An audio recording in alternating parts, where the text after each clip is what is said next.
So, receive traditionally you say now, for whatever you say. And the way Honorable Torgbean, conveniently it appears to me, is completely a traditionalist, not resisting at all. And Honorable Torgbean will jump over the body, if we can use that term. And he does that now.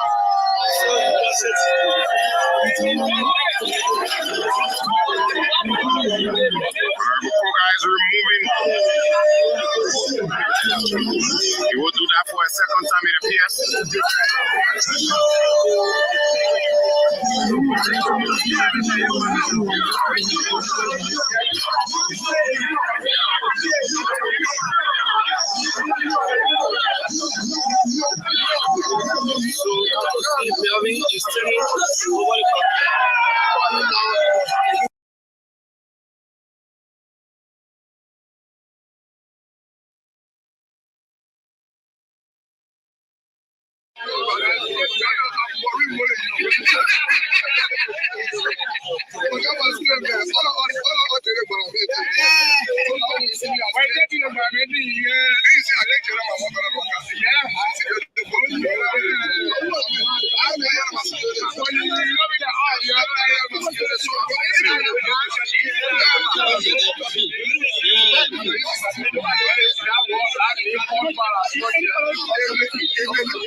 Okay, so let's get into it. I'm assuming we are already live on the we are already live on there. So, folks, it's good to be on here tonight. Tonight's podcast is going to get a little bit heated.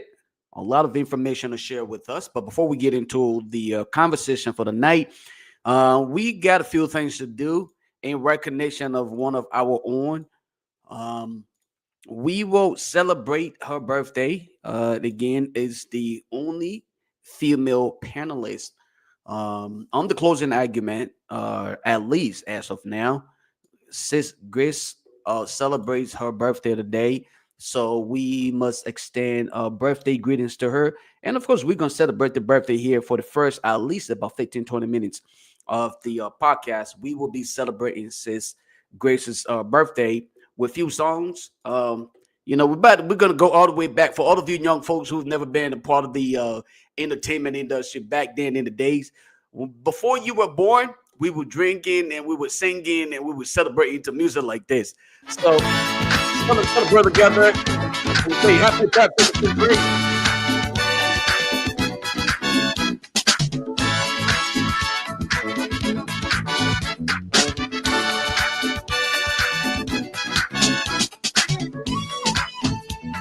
And for Facebook, we own no copyright to the music playing here. It's just a special birthday shout out to Sister Grace. Sister Grace, we say happy birthday to you as you celebrate this special day of yours. Neighbor, you are so nice. I want to be your man. Sing you a song from money to night. Eating for the summer. those of you that are joining the show for the first time, we want to welcome all of you to the closing argument. Neighbor, you are so fine. I love the way you smile. Neighbor, you are so nice. I want to be your man. Sing you a song from morning to night, waiting for the summer sun. This version of the closing argument is the birthday celebration in honor of our very own sister Grace Guar. I love the way you Share the video, invite somebody, tell somebody else. The closing argument is on.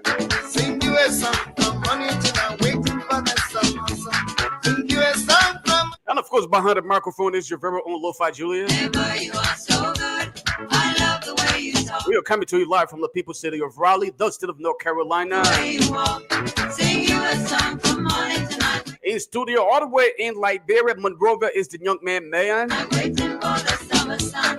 Neighbor, you are so sweet. I love the way you kiss. Neighbor, you are so good. I love the way you look. Sing you a song from morning to night, waiting for the summer sun. Sing you a song from morning to night, waiting for the summer sun. Neighbor, you are so sweet. I love the way you kiss. Neighbor, you are so cool. I love the way you look. Sing you a song from morning to night, waiting for the summer sun. Miss Bertha Stewart, welcome to the show. Morning to night. Ruth Robert Pongba, welcome to the show. Patient Selma, we say thank you for being a part of today's conversation. For those of you joining us from all around the world, we say thank you for being a part of today's conversation. It will be heated. But before we get into the conversation, we must first of all celebrate one of our own. Happy birthday to you, Gracie.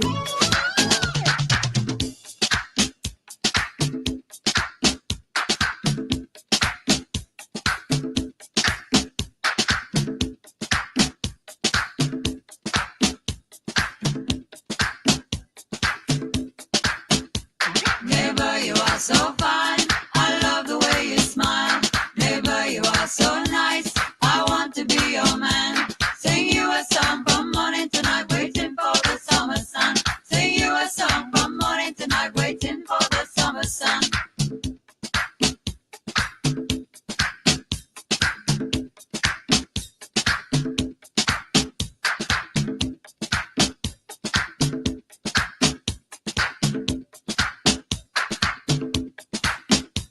Neighbor, you are so good. I love the way you talk. Neighbor, you are so cool. For those of you first-time listeners, Sing you a song, for those of you joining us from far and near, summer sun. Sing you. welcome to the closing argument. Get yourself your bottle of wine, bottle of water, whatever you be drinking, whatever you sipping on, your popcorns and everything.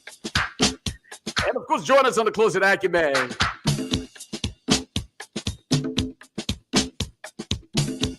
This is where we bring you an undiluted conversation. Neighbor, you are so sweet. I love the way you kiss. Neighbor, you are so cool. I love the way you look. Sing you a song. For all of you young boys out there, you don't know nothing about this one. Sing you a song from morning. This is the old school. If you're old school, put your hands up. So what's up? Today we celebrate Grace's birthday. The only female panelist on the closing argument. Once again, folks, if you're joining us, we say happy birthday to my Grace.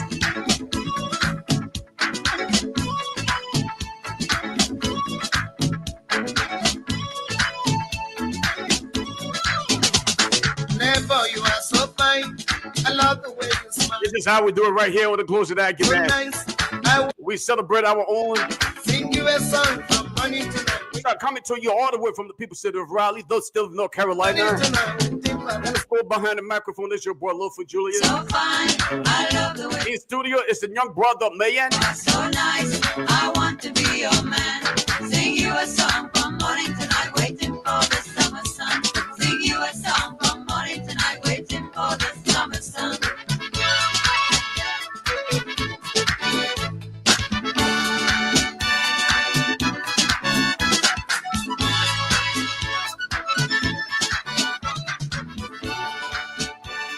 Folks, do yourselves a favor, share the video.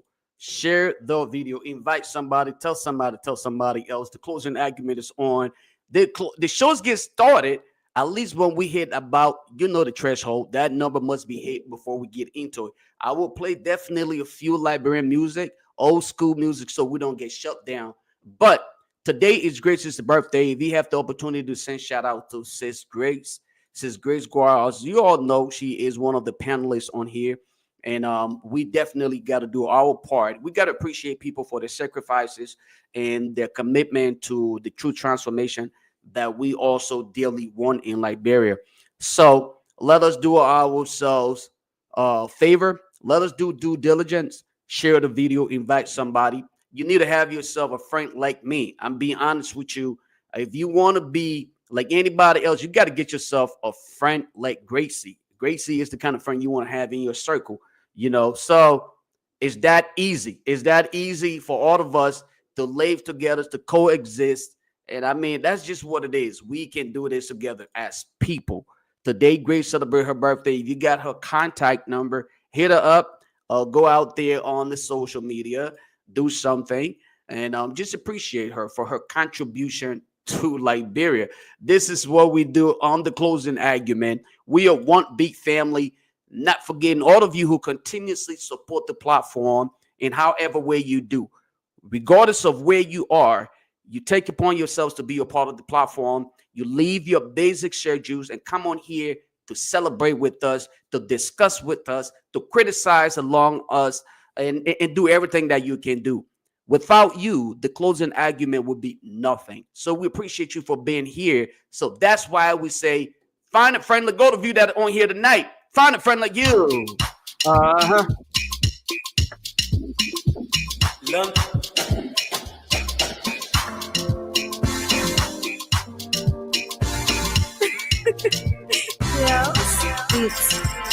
a friend like me. Find a friend like me. If you not want betrayal, find a friend like me. Find a friend like me. Find a friend like me. If you don't want betrayal, find a friend like Gracie. Find a friend like me. You don't want betrayal, find a friend like the man River says. Shout out to you all the way out of Milwaukee, Wisconsin. Find a friend like me. Find a friend like me. Find a friend like me. Shout out to the man Saliki Traore. Wherever you may be following us from, we appreciate you for being a part of today's conversation and Gracie's celebration. See bestie, bestie wanting to happy. Find a friend like me. The busman himself, Aliyu Kamara, we say shout out to you. Happy weekend. TGIF. Happy birthday to the lady herself, Grace. Shout out to you.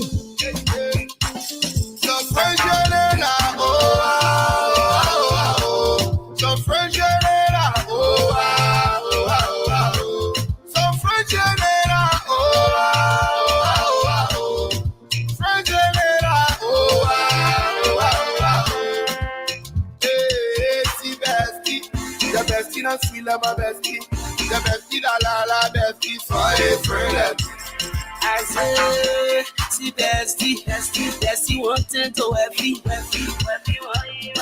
find a friend like me.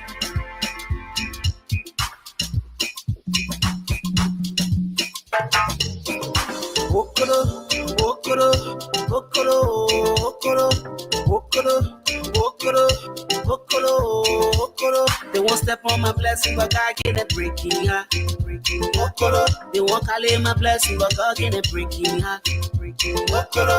Friendship, see friendship. Come see Papa T friendship. I don't want no bad for friendship. I don't want no friendship. Wangolo, Wango for bestie, Wango for daddy, Wangolo. I hear say, they want me go, I say, I hear say, they want me go, I say, So friends, some friends,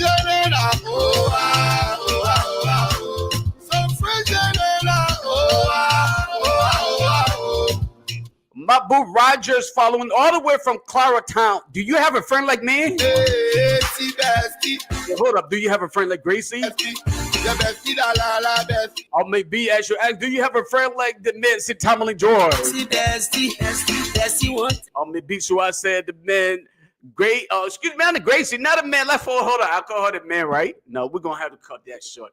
All right, folks, let's do this for a second here because we got to get into the discussion point. The guys are coming in real quick here. We apologize for being late, but it's a birthday celebration, and we definitely got to hit you up hard. We got to come with this one right here from the man, Prince Nico.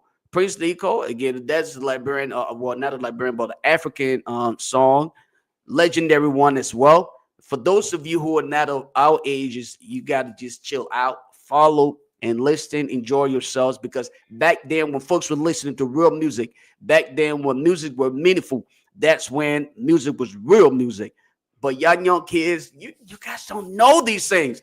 You're not going to get it. See, look, back then when Liberia was Liberia, that we never have fire just burning every homes and everywhere. We didn't have to worry about going home late at night. We didn't have to worry about these presidents having to fly private jets. We never had to worry about people stealing our money and having to go and build for themselves mansions in other countries, in other parts of the world.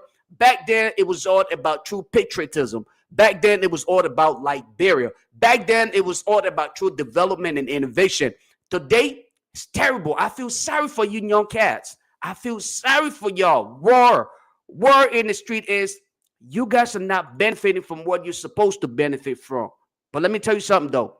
All hope is not lost. I think better days are ahead, and I think you guys are going to benefit because the consistency and the advocacy continues right here on the closing argument. You got anything to talk about, hit us up. You got a topic you want to hear us discuss, hit us up. Don't be afraid. Hit me up, Dr. Peabody, Tomalin George, Professor Larry, the man, Chairman Ben Sanvee, Sis Grace, and all the people who are part of this platform right here, because we are listening to you, and definitely we will not give up on you because, hey, the fight must be consistent. Consistently, we will fight together, and consistently, we will win it. We will win the fight together. All of your politicians hate to hear my voice, but you know what? That's what I love. I love when they hate to hear my voice, because at that point, it tells me that something is getting across. The message is getting across. The people are feeling it. So for that reason, we cannot stop. Let's take this birthday greetings right here to our sister Grace, our mother Grace, and everything else. We say happy birthday to you, says Grace. Thank you for being a part of the closing argument. Thanks for being consistent in your advocacy and in everything you do for Liberia. We appreciate you and we love you. We say happy birthday to you again. This one here is a shout out to you from the closing argument and from me, specifically your brother, Lofa, coming to you from the people city of Raleigh, the state of North Carolina. We say happy birthday to you. Enjoy yourself.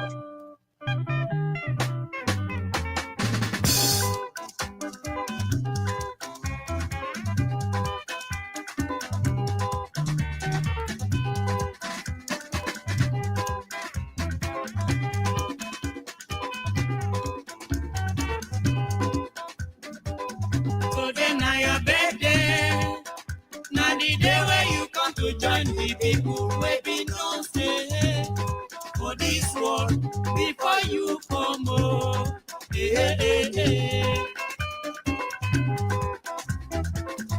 Anything where you see for this world. The man Peter White is following all the way from Minnesota. Shout out to the folks in Minnesota. Everybody come in the world, We the advice you say, any walk where you they walk, make you put your mind there and walk on fine. Fix Electronics, welcome to the platform. So thank you for being here today. Send a special birthday shout out to Sister Grace, Fix Electronics. Who's coming in the driveway? I'm gonna say we gotta do this every Friday. Well, every Friday be somebody's birthday. Well, we're gonna do that together. Every Friday when it is somebody's birthday, hit us up, let us know what it is like, how it is like, and we will definitely hit you up with something that is worthwhile. Definitely, folks, we are right back here. This is a closing argument. Your boy Lofa. Again, I am behind my song. So God will bless you, give you long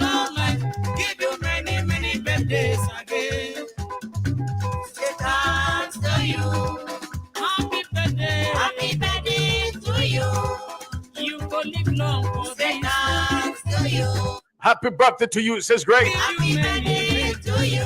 You will live longer than you can never think about. Thanks to you.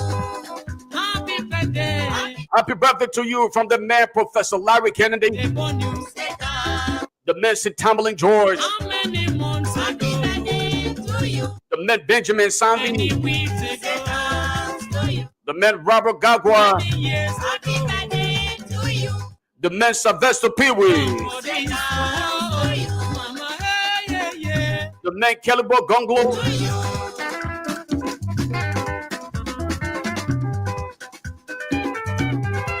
My brother Johnny. And everybody else who's a part of the platform.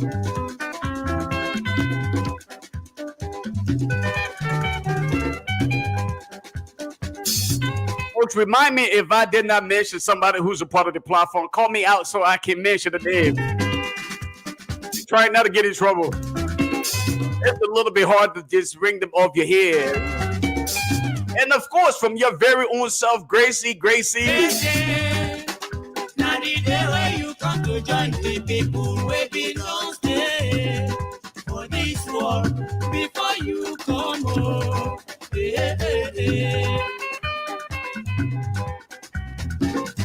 Anything where you see for this world, whether good or bad, make Somebody said we forgot Sarah. Sarah. it come with the world. Gracie, this one is from our sister Sarah Dopo, and not forgetting the man Benjamin Jonah himself. In love and peace, we consistently stay together. Any walk where you they walk, make you put your mind there and walk and find, make you know they talk like. For a bigger and better Liberia, Yes, you know, we must coexist. and you go live well for this world. Happy birthday to you, Mama. Yeah. So God go bless you, give you long, long life, give you many, many birthdays again. So God go bless you, give you long, long life, give you many, many birthdays. TGIF to the brother D. Brunel Weeks. To you. Happy birthday to you. You go live Brunel Weeks is following us from the Queen City. long life to you. Happy birthday to you. How many years ago? How many weeks ago? Happy birthday to you once more. Shout out to you once more. Celebration with you. For those of you who celebrated and are celebrating your birthday today, we send a special birthday shout out to you from the closing argument. As we welcome our guests in studio, folks, we want to call this down and say happy birthday, special birthday shout out and appreciation to all of you. Thank you for being a part of the closing argument. This is your premier platform where we bring you informative discussions and nothing sensational for the sake of our listening audience. Our goal and our pleasure here is to keep our audience informed and, of course, educated. With exception of few things, when it is on specific event or days, we must acknowledge and appreciate those who are part of the platform and who have made sacrifices for Liberia. With that said, folks, I am going to definitely get in. Our guests have started to come on. We have the fire service, members from the fire service department. Henry, I want to say special shout out to you as well. Henry D. I'm sorry. I did not mention you, but you know, you my little brother. We'll talk about that again. So let us start to bring in our guest for today. As we get ourselves ready to get into the conversation regarding the issue of fire in Liberia, and not just fire, but a lot of other safety measures that could be taken in Liberia. So in studio with us, we have Winfred Russell and Ken Parliament. Is that correct? Correct pronunciation? That is correct. Ken Parliament. Ken Parliament. Thank you, Mr. Parliament, and of course, Mr. Russell.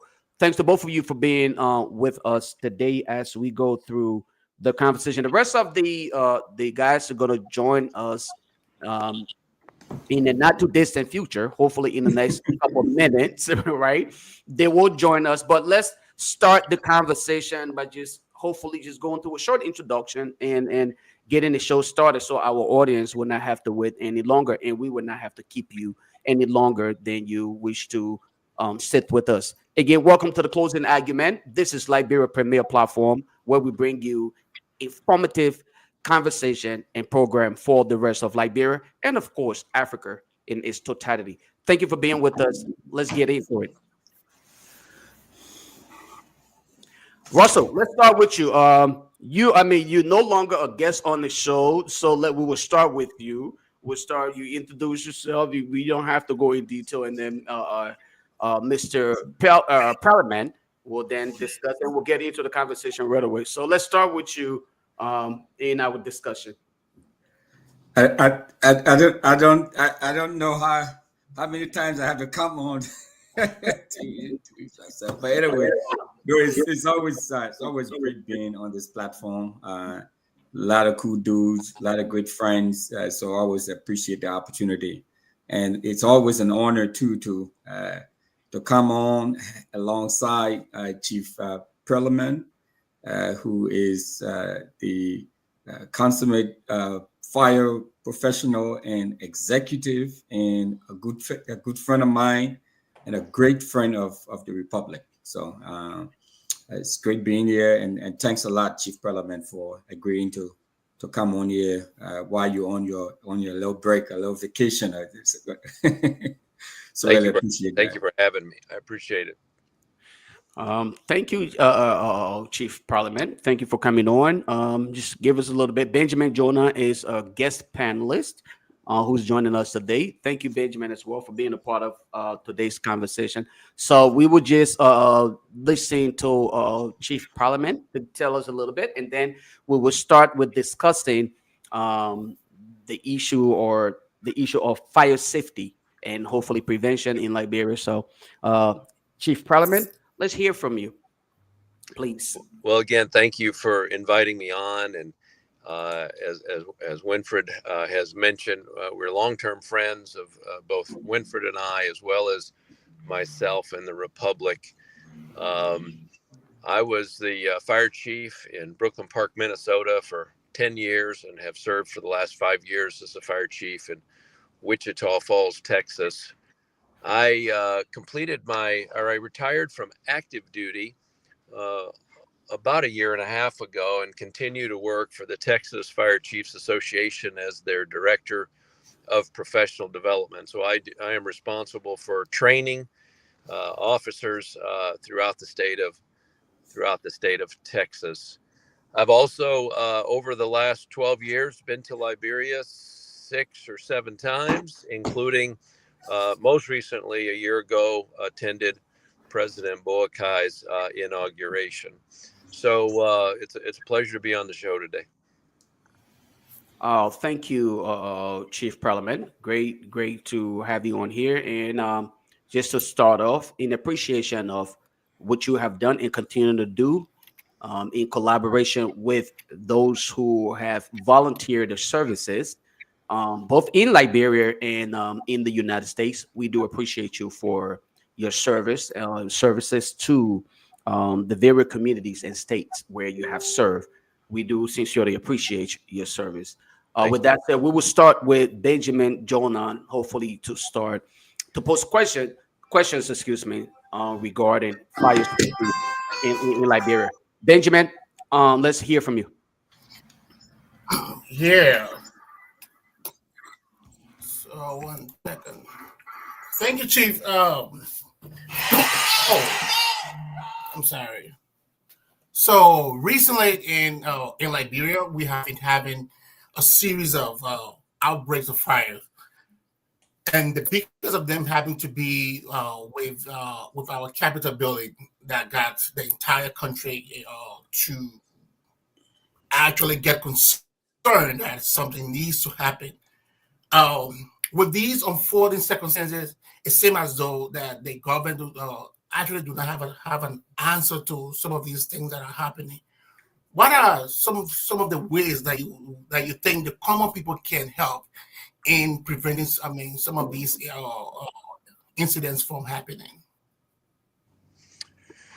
Well, I've tried to keep abreast of the at least the bigger fires that are going on, that have gone on recently in Liberia, and been watching in great interest the news coverage, including the Inspector General's press conference a couple of weeks ago with regard to the Capitol fire. You know, I think there's a few things that I think is important for us to point out. Number one, when the now president Boakai was vice president, we were making some significant progress in improving, or we believed we were improving, the Liberia National Fire Service, having shipped 500 complete sets of gear, several fire engines, an ambulance. We brought over a 7-year period of time. I mean, during that 6-year term, we brought probably 3 dozen resources. Some of us, have spent as much as a month at a time in country training and trying to develop the Liberia National Fire Service. I don't see, when I was there a year ago, there are 2 things that struck me. Number one is when the WE administration took over, we were never invited back again. And we don't. We're like we have stood ready to assist the Republic and the people and the amazing firefighters that are there. But we have always respected the Republic's right to make their own decisions. And throughout the entire 6-year period that President Weo was in charge, we were not invited back. And unfortunately, there's no evidence that there were even similar investments in equipment, in training. And in fact, when I visited the country a year ago, I couldn't find evidence of anything that we had brought over that 6-year period of time. Not a single engine, not a section of hose. There was almost no evidence that we had been there. And so you look at where the country is today, in some ways, it's not a surprise. Fire prevention and fire response, although they are 2 very different, you take 2 very different approaches to building out those capabilities. The issue is they require a lot of attention. They require a lot of investment, and they require a lot of expertise. And unfortunately, in the WEA administration, I don't see that any of that took place. So now what President Boakai has inherited is, along with similar challenges across probably many divisions, departments, or certainly segments of the economy, not picking up something that had been well cared for in the prior 6 years, but in many cases picking up things like the fire service that are arguably now in worse condition than they were when we left it 6 years ago. And so I have had conversations with the president when I was there a year ago. I have met with members of his staff by phone. Since then, I know that this is a very high priority for the administration, and balancing and prioritizing this amongst all the other issues that exist across Liberia, I know is a challenge right now. Thank you, Chief Parliament. I'm going to come in here. We'll just take turns until the rest of the crew members can join us, the panelists. So you made mention of the fact that prior to this government, there were several support providing not only training, but you also provided some equipment. Now, my question, again, obviously, this is your second term having to mention this. I want to speak to the recent incident in Liberia from a specialist position. who is best suited to make the determination as to what may have caused the fire? The police inspector general, or the fire service? Who is best suited to make the determination as to what may have caused the fire, and what mechanism would you need in place to make that determination? Well, let me tell you from experience. I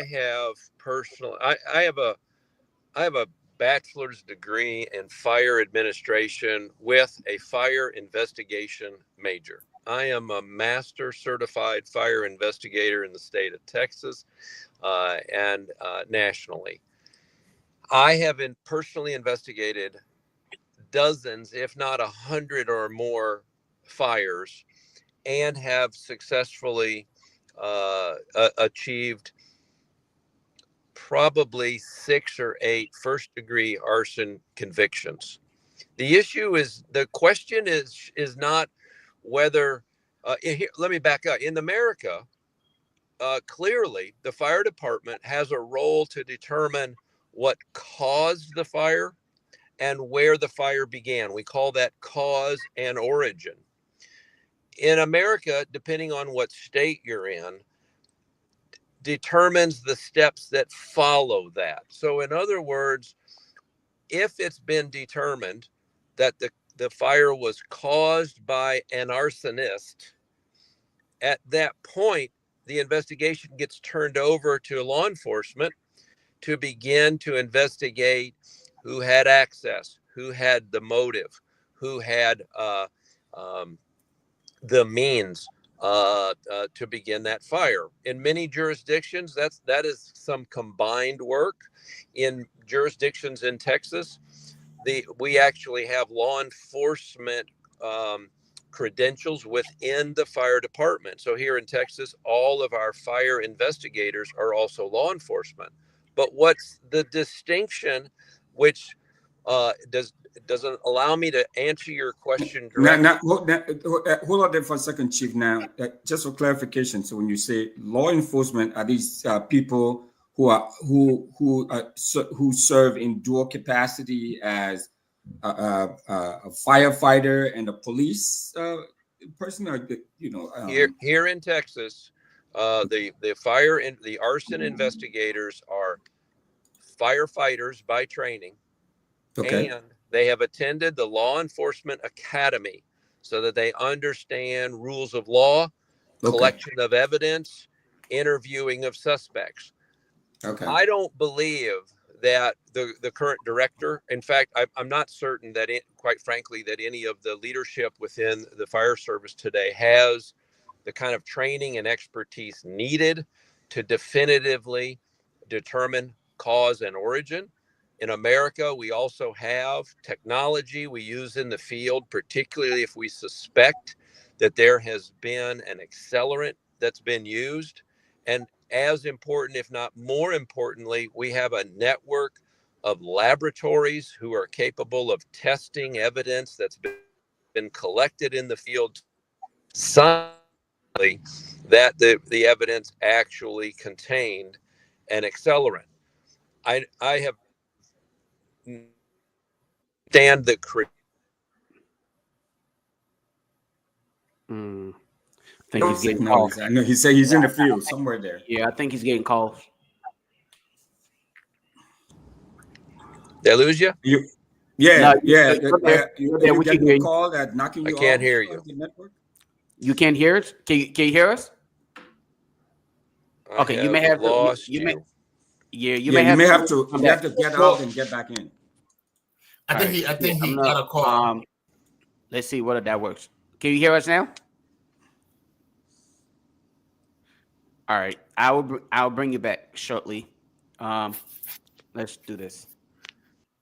Just come on back. Hopefully he can come join us again. But Winfred, you listening again? Could this possibly be a breaking news? You're listening to his response that honestly, he don't think that those who are clothed in authority to make such revelation in Liberia have what it takes to do it because they don't have the training. And we are here running around in Liberia based on statement made by the IG that possibly it is arson. What's your reaction to that? Just listening, and again, this is not an ordinary person speaking to the. This is someone we will refer to as an expert. This is where we reference someone as being an expert. He's for right? sure an So expert. what's your reaction to his response about them not having what we would consider much more, we say, the prerequisite or even the expertise to make such determination? No, it doesn't surprise me. I mean, I figure that, but hearing it from an authority figure like Chief Parliament has obviously much more weight than hearing it from any one of us. This is not just someone who is a fire investigator and a trained expert, fire investigator, but someone who also knows the terrain, who knows some of the players there. And if you're looking at best practice, you want to take a fire investigator or a law enforcement person who at least has some training in fire investigation. Arson is a criminal offense. So yeah, so you want to you want to bring someone in that environment who has some level of expertise dealing with fire. So to just bring somebody in strictly from a law enforcement background and is missing, or person doesn't have that fire expertise, that training in that, I think is no question about it. I mean, it's troubling, and that's not the way things are typically done, at least in this country, and that's not how things should be done if you are trying to set up, a professional fire operation. Yeah, and I'm sorry that I lost you. That was the point I was making. I've not met the Inspector General, so I don't know what his training background is. The answer to the question is whoever has the appropriate level of training, understanding, and experience is the right person for investigating cause and origin, and whoever has the best training in determining leads that would identify potential suspects and be able to collect the evidence of their whereabouts, their means, and their motive should investigate that portion of it. And okay, Lofa's back on. Thank you. No, Russell, definitely. Go ahead. You got a question? Go ahead. Pose your question. No, so so just so people understand, and we know these are two different systems, but we all know that the whole whether that's how it looks, the outlook of our system may be different, but on paper, we'll model after the system there is modeled after what we have here in the U.S. It may not seem that way to a lot of folks, at least from this side, but on paper, that's what it's supposed to be like. And so,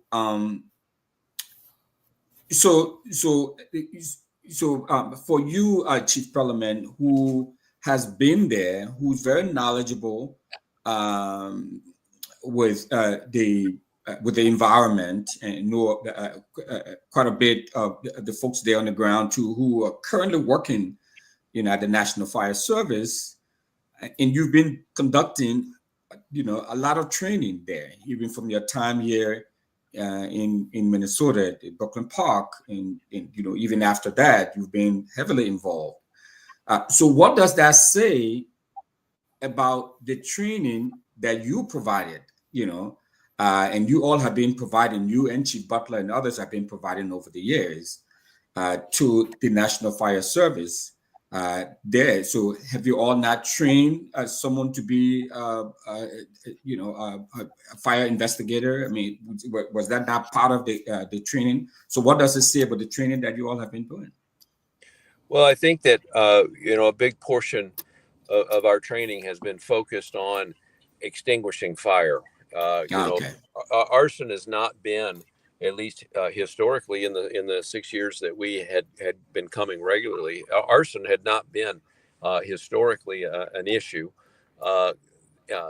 Imported candles, irons that are using coal heating sources. These were primarily the source of fires and didn't require the kind of investigation that fires here in America. In America, we've got obviously broader use of electric and electric appliances. We've got a variety of other causes and an insurance industry who has a vested interest in understanding both the cause and the origin of these fires to determine who's responsible financially. You take all of that out of the equation, our focus had been on putting fires out. Now, having said that, we brought fire investigators over and we did do some training with the fire investigation team, but it was too little and too long ago. I'm talking about, myself having hundreds of hours of training and dozens of real case files out in the field, fires to investigate, digging for evidence, collecting evidence, photographing evidence, sending evidence to a laboratory. We aren't able to replicate that in the Republic. And so, it's fire is the same everywhere. You can light a fire in America, you can light a fire in Liberia, and a properly trained cause and origin investigator will be able to determine what happened, so long as they have training, experience, technology we use in the field, and in the case of accelerants or others, a laboratory system to back them up for admission into a court of law. Can I ask one question? Yeah, go ahead, Just Ben. for the sake of our audience, Chief, can you tell us what is an accelerant? Well, an accelerant would be, generally speaking, petroleum products that could accelerate the rate at which the fire grows. So most of your household goods, I can set on fire. Cloth and material and wood is going to burn at a certain rate. With an accelerant, I'm talking about gasoline, diesel fuel, I'm talking about oils that would be used in candles. There's a variety of other chemicals and other hazardous materials that have either a very low flash point, which means the temperature at which they ignite, or they have a very high rate of expansion. So there's a number of things that fall into that category of an accelerant. It's something that accelerates the speed at which the fire grows. Thank you.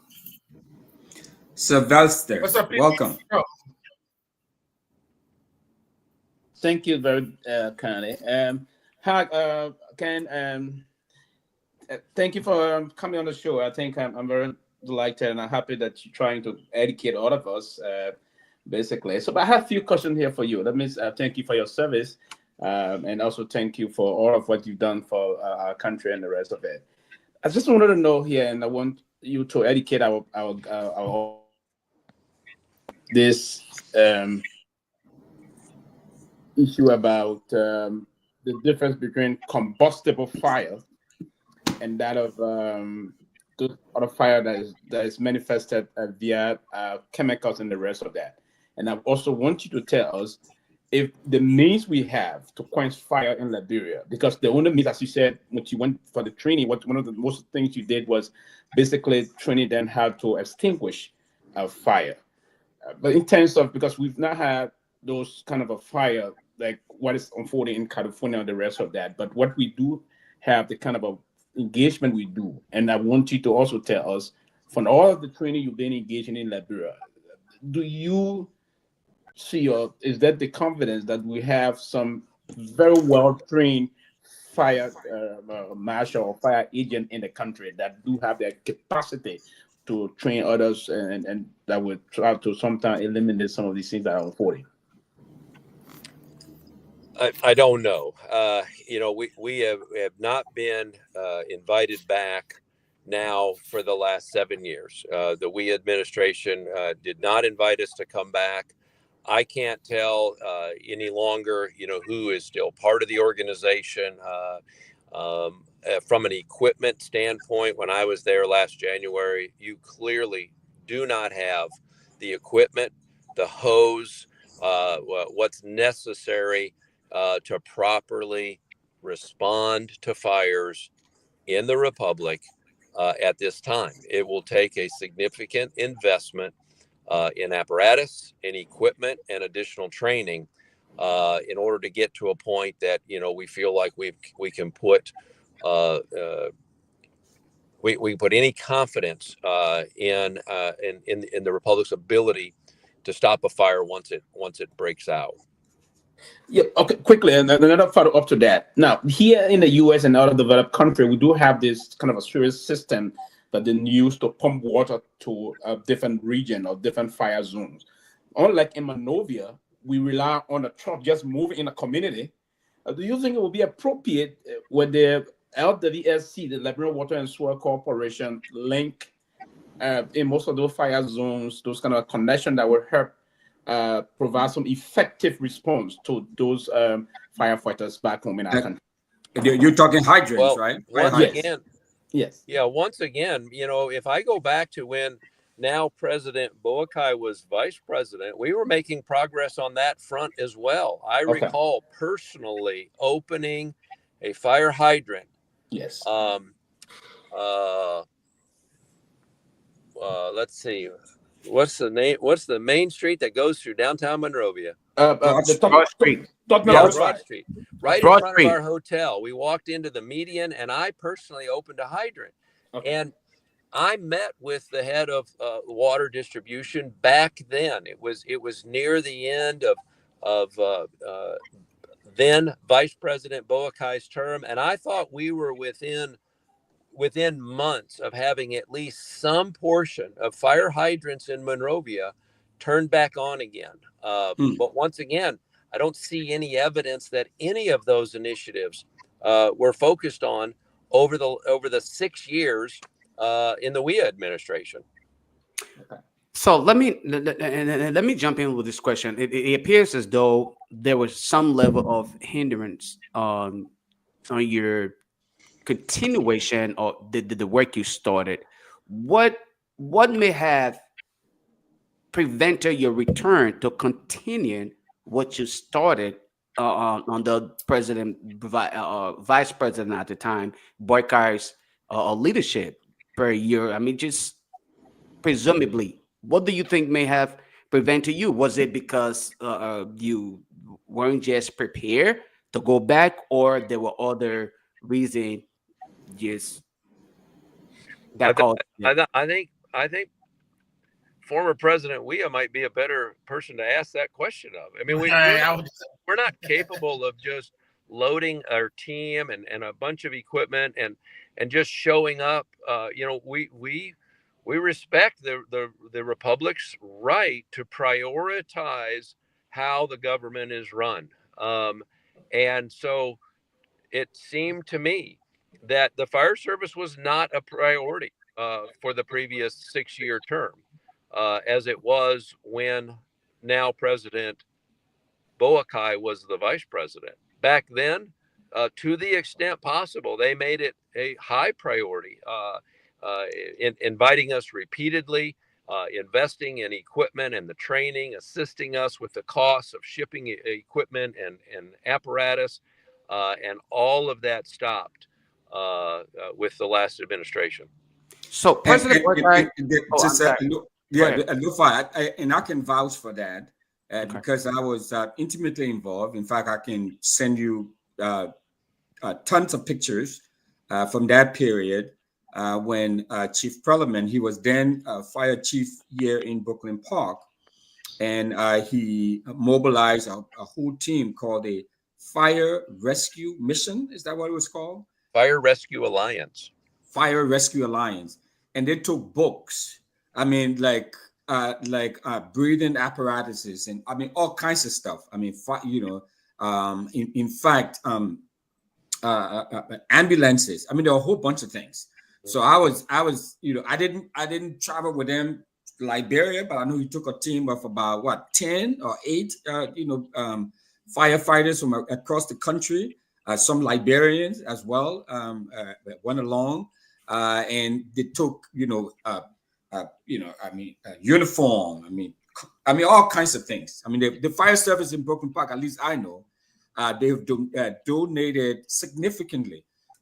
Chief Perlman here, and even his the guy who succeeded him, Chief Cunningham, and the current chief, they've all supported the Liberia Fire Service with equipment and training material. But Chief Perlman, I must say, was the all of them have been very successful. They've been very extremely helpful.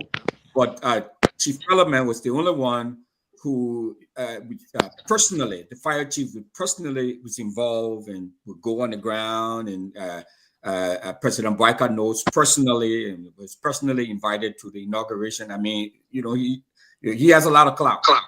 So my question then to both of you, though, it been a year since his ascendancy to the presidency, and since his ascendancy to the presidency, if we were to take stats of fire incidents, I think compared to the Wales administration, the Boyka administration, it's experiencing more fire than you can ever imagine. Basically, have you had any, approach or request for your intervention in Liberia, considering what we have experienced over the past 12 months? It's been like every day there have been fire incidents, from the burning of the Capitol. I'm talking about, that is the House of Parliament, as one would want to describe it, to that of our communities where we have no fire prevention ideas and everything, and people are dying. Have you had the opportunity to speak with President Boyka, who already have this relationship with you and is experiencing this under his administration, to hopefully come back with some level of rescue mission as it is described under his administration? President Boyka, I've not spoken to him personally, but I have spoken to several members on his staff who have indicated that this is a priority for the president, and he does intend to focus attention on bringing resources and training to the National Fire Service. Thank you. Anyone of you guys go ahead? Yes, quickly. Let me, Chief, just want to also ask you this question in terms of the capacity. And I'm looking at the logistic. How many trucks, for instance, when you visited the Monrovia metropolitan zone, and Monrovia and its environment, if we were to at least to bring that institution to some capacity, the response mechanism, how many fire trucks do you think the Liberian government need to procure so that they will be a little more effective in the response time? Dozens of fire trucks. We would analyze. I know from being there so many times. There's so many factors that don't work in the favor of that have to be overcome. Let me say it that way. When we began the work, now almost 12 years ago, we wrote a 100-page assessment on impacts to public safety. We even included things like the culture within the Republic allows individual vehicles to have forward-facing red and blue lights. Yes, sirens, yeah. Citizens that are using sirens in their vehicles, And it has now come to a position that even emergency vehicles cannot get through traffic because the culture is there's so much and there's no enforcement. In America, we're not allowed to have red and blue forward-facing lights on any vehicle, and all vehicles are required to give way. For those of you who have homes or visit here, you know this. And because of that, we probably need twice as many apparatus because every one of them is going to have to fight the traffic. And then you add to that, with, as I'm trying to be respectful as I can, the road conditions.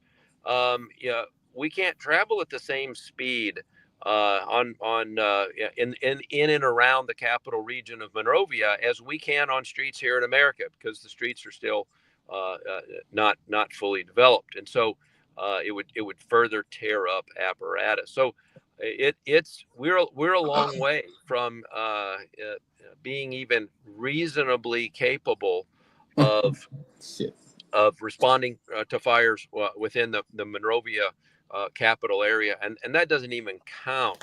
How do we get to Kakata and other parts of the Republic? Exactly. Right. Absolutely. Spectacular.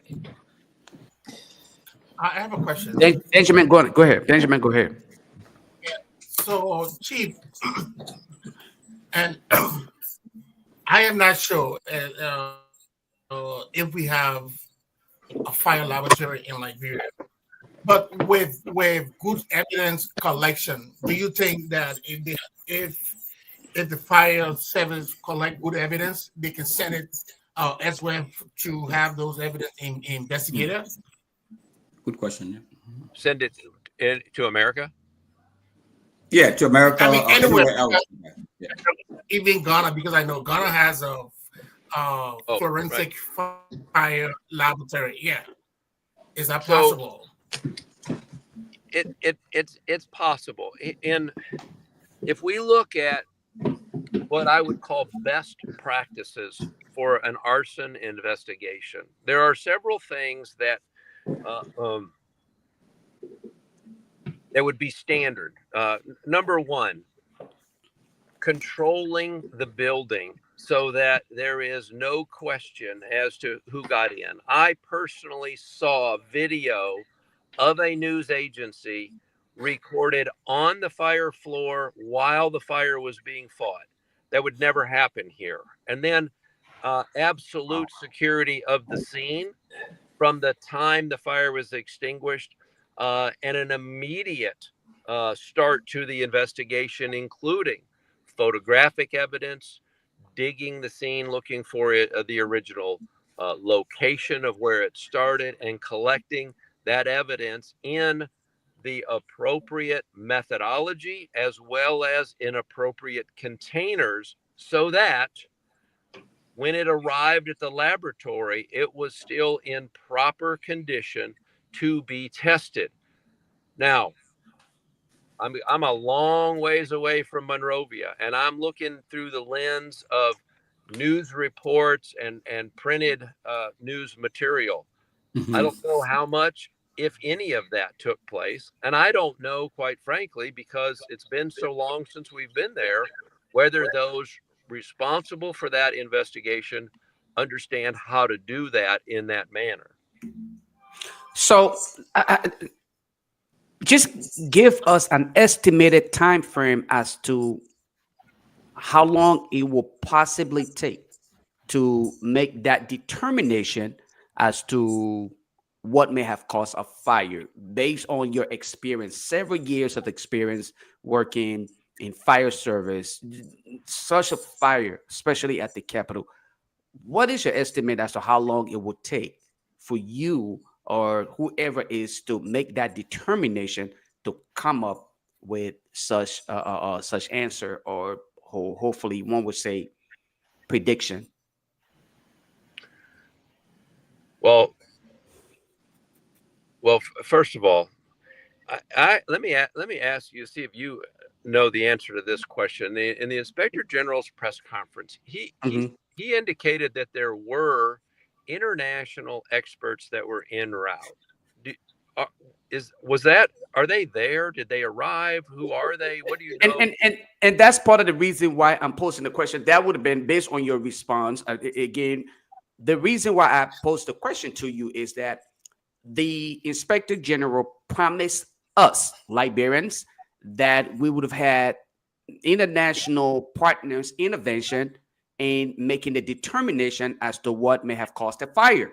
Unfortunately, we did not see, neither did we experience any international intervention or contribution to that determination. And a day or two later, it was determined that it was arson. Okay.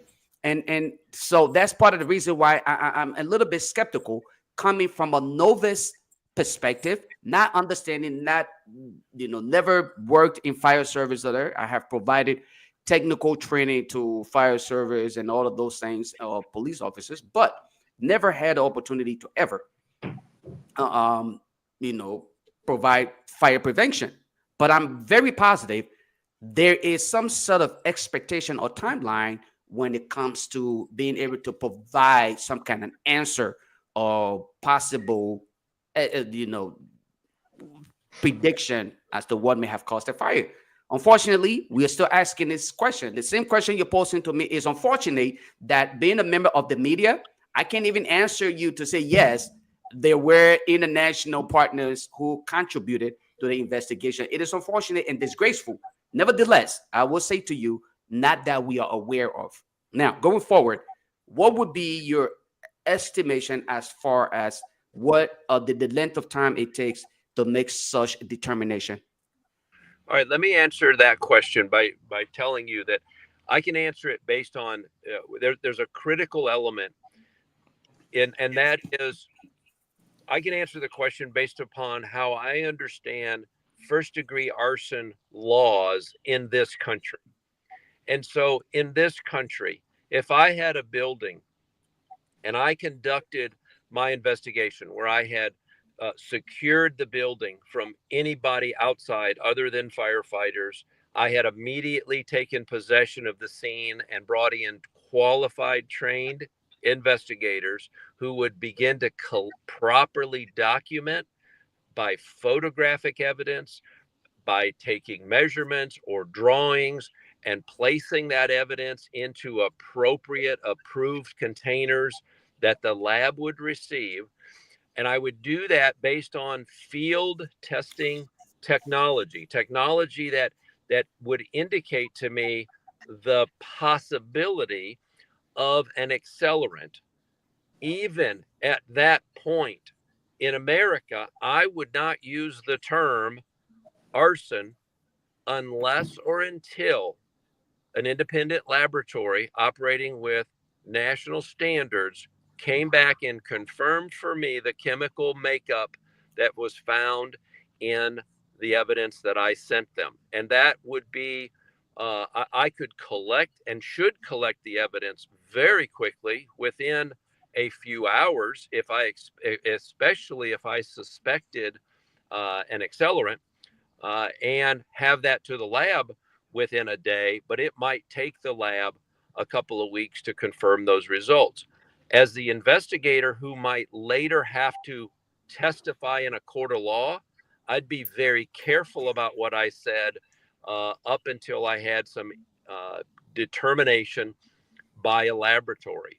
I can tell you that if an accelerant was used in the Capitol, and if I got on a plane this afternoon and flew to Monrovia, there's no evidence of it now. It's gone. I mean, the accelerant is going to evaporate. The accelerant is going to dry out. We're talking about gasoline here.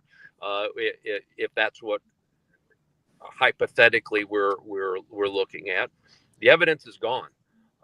Hopefully, whether it was the fire department or whether it was the police department, if the evidence was properly collected, whether it was sent to Ghana or somewhere else, then we could still get confirmation that there was an accelerant that was used. But unless or until then, there is nothing else. Field technology can give you a very, very high probability and laboratory confirmation, but there is not anything else that would allow us here in America to definitively declare something an arson. Yeah, so let me just let me jump in here quickly, Lofa. We'll go back a little bit, Chief Parliament. Were you invited, and you have this relationship? We've been talking about this long-term relationship you've had over the years, not only with many of the folks in the government, but many of the folks at the National Fire Service. So when this unfortunate incident took place at the Capitol, the seat of our House of Representatives there, did anyone reach out to you? I know I put on Facebook, it was calling and telling, I put on Facebook that, recommending publicly that the government should reach out to you, Chief Parliament and Chief Butler. But I'm just asking publicly, did you read that? Did anyone reach out to you? And if so, what happened? I did see your post. I appreciate it very much. I heard from a member of the president's staff, but it was just 2 days before Christmas. I think it was on the 23rd. It was still the 23rd here in America, and they indicated that that there was an interest in having at least a conversation about our ability to whether or not we had team members that might be available to come and assist, and then that never developed. What would you have done? And had you gone at that time when the conversation was initiated? Was it enough time, or was it a lost cause at that point? I mean, what would you have done to help to turn this investigation around? Well, again, I'm not sure.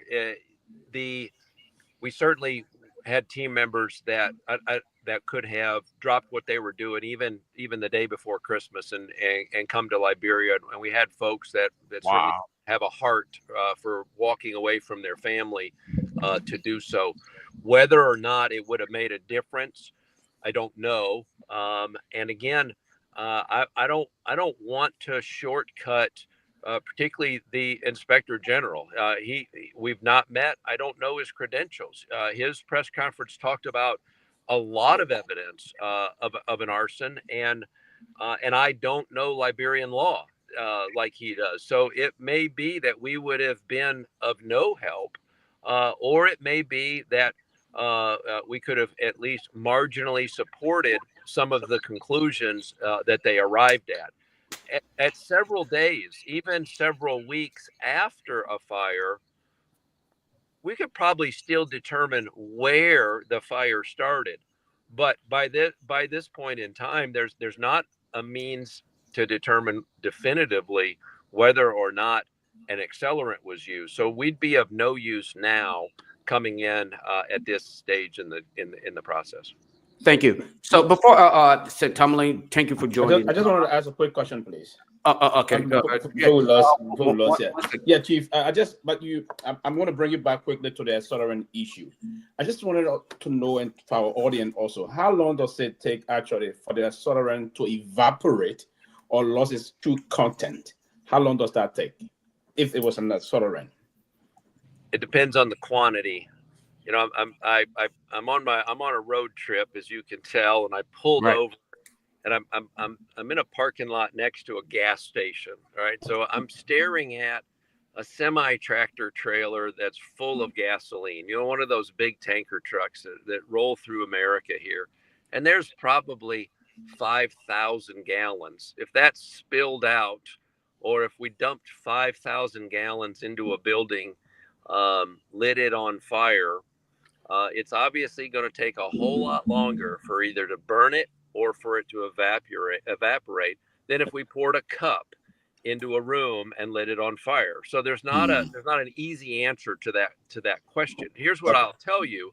from an investigator's perspective, time is of the essence, because even the smallest amount, it's a liquid. It's like water. Water finds its way through the tiniest little gap and crack. And so if the floor of the chamber, if it was carpet, we pull up the carpet. If it was tile, we pull up and collect the tile. If it's wood, we cut out sections of the wood. And it's likely that underneath whatever that is, there might, within the first day, there might still be liquid, and that liquid still hasn't fully evaporated. So the more there is, the longer you get, but it doesn't take, it won't last forever. So, Chief Parliament, I want to get some clarity on this here. And what is the possibility of you making that determination as to the cause of fire based on visual, on exposure? Just as it was stated during the IG's press conference, he said visually they were able to make that determination based on your experience. And I quote, well, not quote, but I state what was stated per the Inspector General. He said the color of the fire helped in that determination process, where they were able to make that determination. So based on your experience, several years of experience, how much would you rely, if there is a possibility that you can make that determination just based on visual, how much would you rely on that? And is there even a possibility that you can use that as a determining point to conclude that, yes, this indeed was the cause of the fire? No, there is no possibility. And here's why. The color of smoke helps us, doesn't determine, but helps us determine what's burning, but won't tell us what started it from burning. So we got 6 of us on that. Let's just take a little survey. I'm sitting in a vehicle, and I'm sitting on a regular vehicle cushion made out of foam. Who else is sitting on a chair that's either made out of foam or made out of plastic? Probably all of us. Okay. Yeah. Foam and plastic is made out of a petroleum product. So the challenge that we have is, there's no doubt in my mind, looking at the video of the smoke from the Capitol, you had accelerants burning, but I don't know what the furnishings of the chamber were. Part of the investigation would be oh man. Don't worry, he'll come back. No, he'll come back. I'm gonna have to repeat that. He's gonna have to answer that question, because look after him. I got my I want us to bring and that's an important point, right? Because he said most of those furniture are made out of accelerant. Right. But was it plastic? What kind of wooden chair? What kind of but what he's saying, there's no way you can tell from the flame or the smoke that this fire was caused by kerosene, absolutely, or by gas. Exactly. You ruled that out completely. The IG in his statement, and I will play the video. The IG in his statement said they were able to visualize. They saw the color of the flame, and based on that, they were able to make that determination. Lofa, that's a very important point, Lofa. So play the video after he leaves, right? Play the video so we'll have the public to understand this. Let us not. Hold on one second. Ben, hold on one second. Let us not use the IG name. Let us give this. No, we're not using the name. We are using him as professional. No, but he said it. He can use his name. He said it. We're using him as the provider of the information. So I don't think it's anything. But anyway, George, let me hand it over. To you. Take control. And the rest of us will follow. Lofa continue, man. We're following it until we're on the floor. There you go, Dr. Peabody. Since you push it back, well, Dr. Peabody will take control. Dak, welcome to the show, and thank you for coming back, Chief Parliament. We appreciate you coming back. So we are all listening to the response. I know we had some technical issue on your part, and we appreciate you for coming back. So yeah, the response to that question. the visual ability to determine the cause of the fire and where it started. Go ahead. So both from the flame and from the smoke, the color of the flame or the color of the smoke, if that is a determining factor as to what may have started the fire or caused the fire. And that would not be a factor that we would use because there's so many miscues. Again, if the furnishings of the chamber are cushioned chairs, if there's carpet in the chamber, if there's linoleum tile, all of that would put off a smoke that also looks like petroleum products because those are all made of petroleum products. Yeah. We assess what's burning by looking, and when we arrive to determine potentially, just as one clue, what might be on fire, that still doesn't determine what started it. Excellent. And basically all of what you just named, all of those furnitures you named, they are all in the capital. Carpets and the rest of that. We have all of them part of the furniture. Most of us have them in our homes, our vehicles. Yes. It's gotten to the point where this is why it's hard to rely on that single factor. Now, there are other ways in which you can determine. There are other clues, and without interfering with. I don't know if the investigation is completed. I want to be careful about not interfering with the Inspector General's work, but that's one factor that I would, if I was asked professionally, I'd question that one. So my question is, so a week before the fire incident, there was an electrical outbreak that had a little bit. I mean, there was this electrical issue where a manual fire happened, and then a week this whole thing happened. So how one distinguish between an electrical incident that happened prior to then this whole big fire happening? If you were investigating that scene, where will you start from? Yeah, that's a great example of how a fire investigation here in America is conducted, in that we would consider all possible sources. There's a process we use in fire investigation that's called arc mapping. We would assess virtually every electrical system, whether or not breakers were tripped.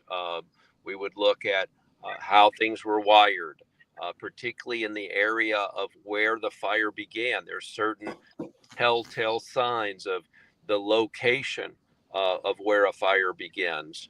And so a complete investigation would include evaluating all of those things. A complete evaluation here in America for a building like that would be, after the fire is extinguished, to kind of reset the room as best as we could with what furniture's left, and to determine if there's other clues that point us to how and where. A complete fire investigation is a complex set of tasks that need to be completed. And again, they may have done them. I've not seen a written report. All I am reacting to is so far that press release, what I've seen in the press. My last question is, what happens in an instant where the scene is being compromised? How then do you go about such? Yeah. Well, here in America, based on American laws, that might give a defense attorney an opportunity to eliminate someone from being considered. Doesn't change the outcome of the cause, right? Right.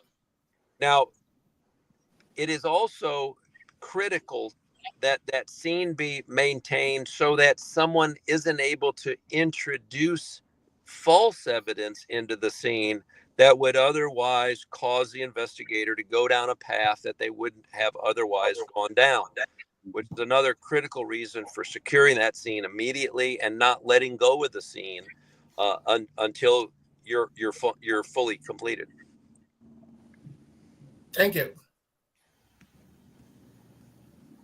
Who's next? Who's next? Okay. Tomalin. Chief Parliament, let me say thanks again for taking your time to be on a road trip, and you still took your time to come and talk to us about our fire business in Liberia. Thank you for your sacrifice. Thank you for your commitment to our country, Liberia, and all you do to help us and, get through this fire issue in our country. Absolutely. Thank you so much. The question I want to ask you, the last fire chief, Colonel Alex Dixon, I heard you guys train him, help him a lot. You guys really groom him. It is true that you guys work with Alex Dixon?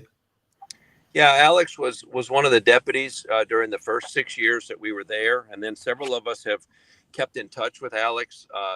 He served as the director during President Weah's administration. So we've kept connected with Alex consistently over the last 6 years, several of us.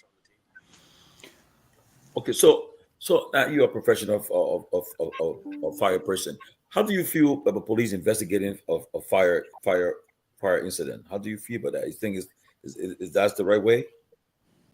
Well, we talked about that earlier in the show before you were able to log in, and my answer then was that whoever's the best qualified, who's got the training, education, and experience in all aspects, and in some cases, in certain places here in America, portions of that investigation are the fire department, and portions are our law enforcement partners. Here in Texas, our fire investigators are all law enforcement certified and trained, and they conduct the entire investigation on their own. Okay, my last question. Okay, Chief Parliament, assume that you are calling to go and investigate the incident that happened at the Capitol building. What would have been the steps? You guys talk already? Yeah. Oh, okay. Peabody. That's what happened when you come in late. The last one. What's your thoughts about the personal leadership of the fire service? I'm sorry? The personal leadership of the fire service in Liberia. What's your thoughts about that? My thoughts about the leadership in Liberia? The current leadership at the fire service.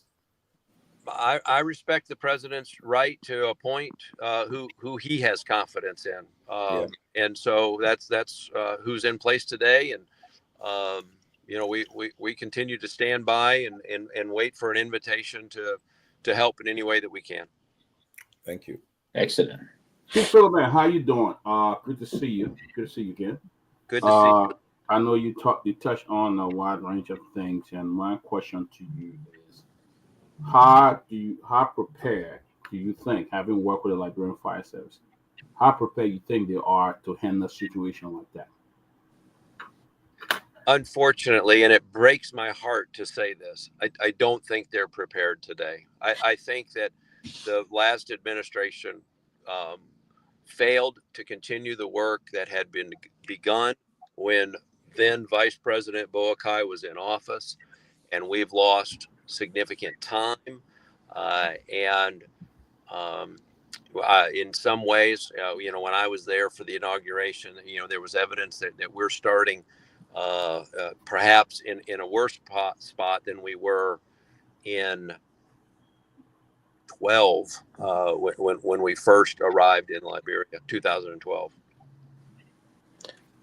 All right, but you guys were involved. You guys have trained people, and and unfortunately, we don't have it. In fact, the entire country probably have less than 5 fire trucks. The whole country.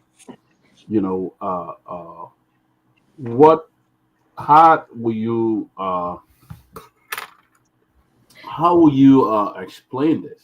For a country that you have really tried hard from Minnesota, you guys have been involved trying to train people, and you guys were there for the inauguration of President Boakai. I mean, you met with President Boakai? What assurance did he give you guys that he was going to work with you guys in trying to deal with the fire situation in our country?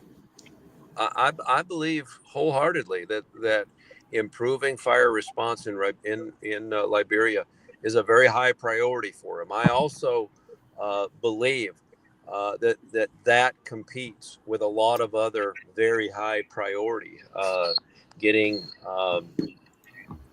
things under control, whether it be infrastructure, whether it be corruption, whether it be international relationships and trade and revenues, and fixing this particular issue is not one that is inexpensive. This is going to be an expensive fix to have the kind of emergency response and capability that I believe that the folks in the Republic would like to have. This is not easy and it's not cheap. And therefore, if I were to attempt to put myself in the president's shoes, the question is, how do I prioritize this and where do I find the money to do this? Okay, my last question, Chief Philman. At this moment, where do you think Liberia stand, or where can they start from now?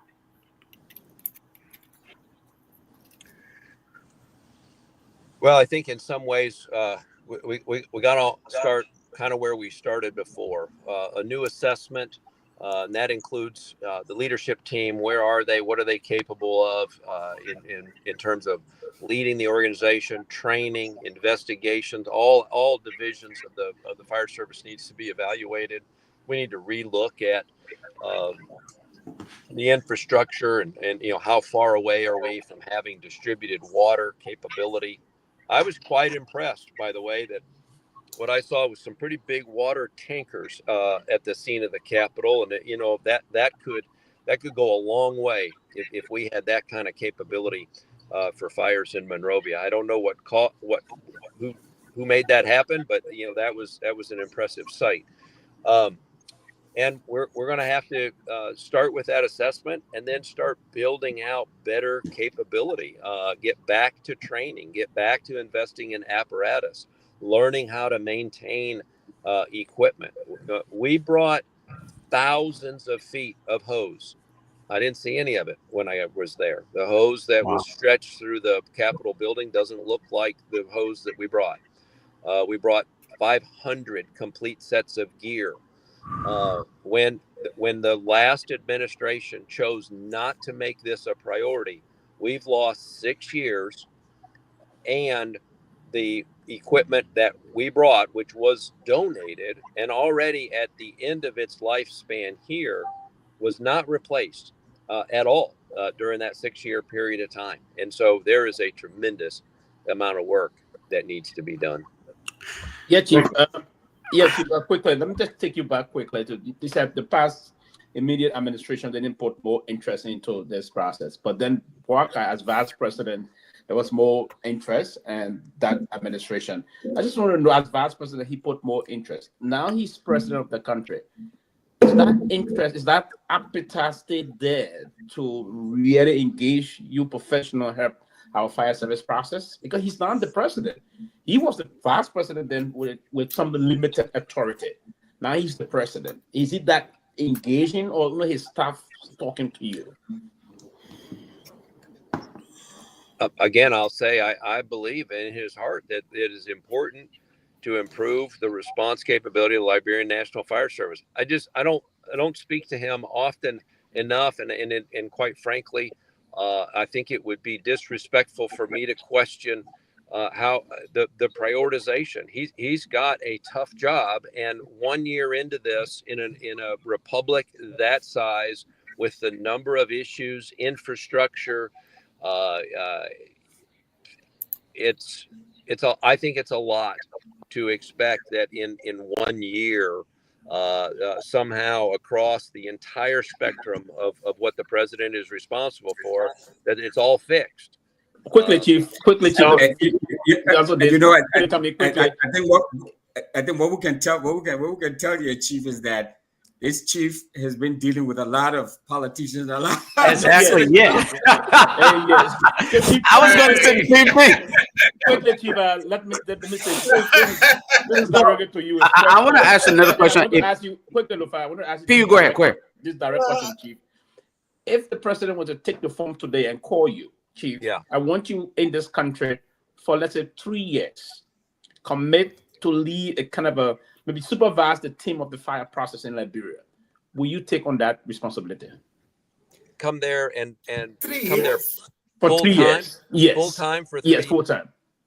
But that request was made, Chief. Yeah, that's what I want to know for yes. If you requested to do that, will you take on that?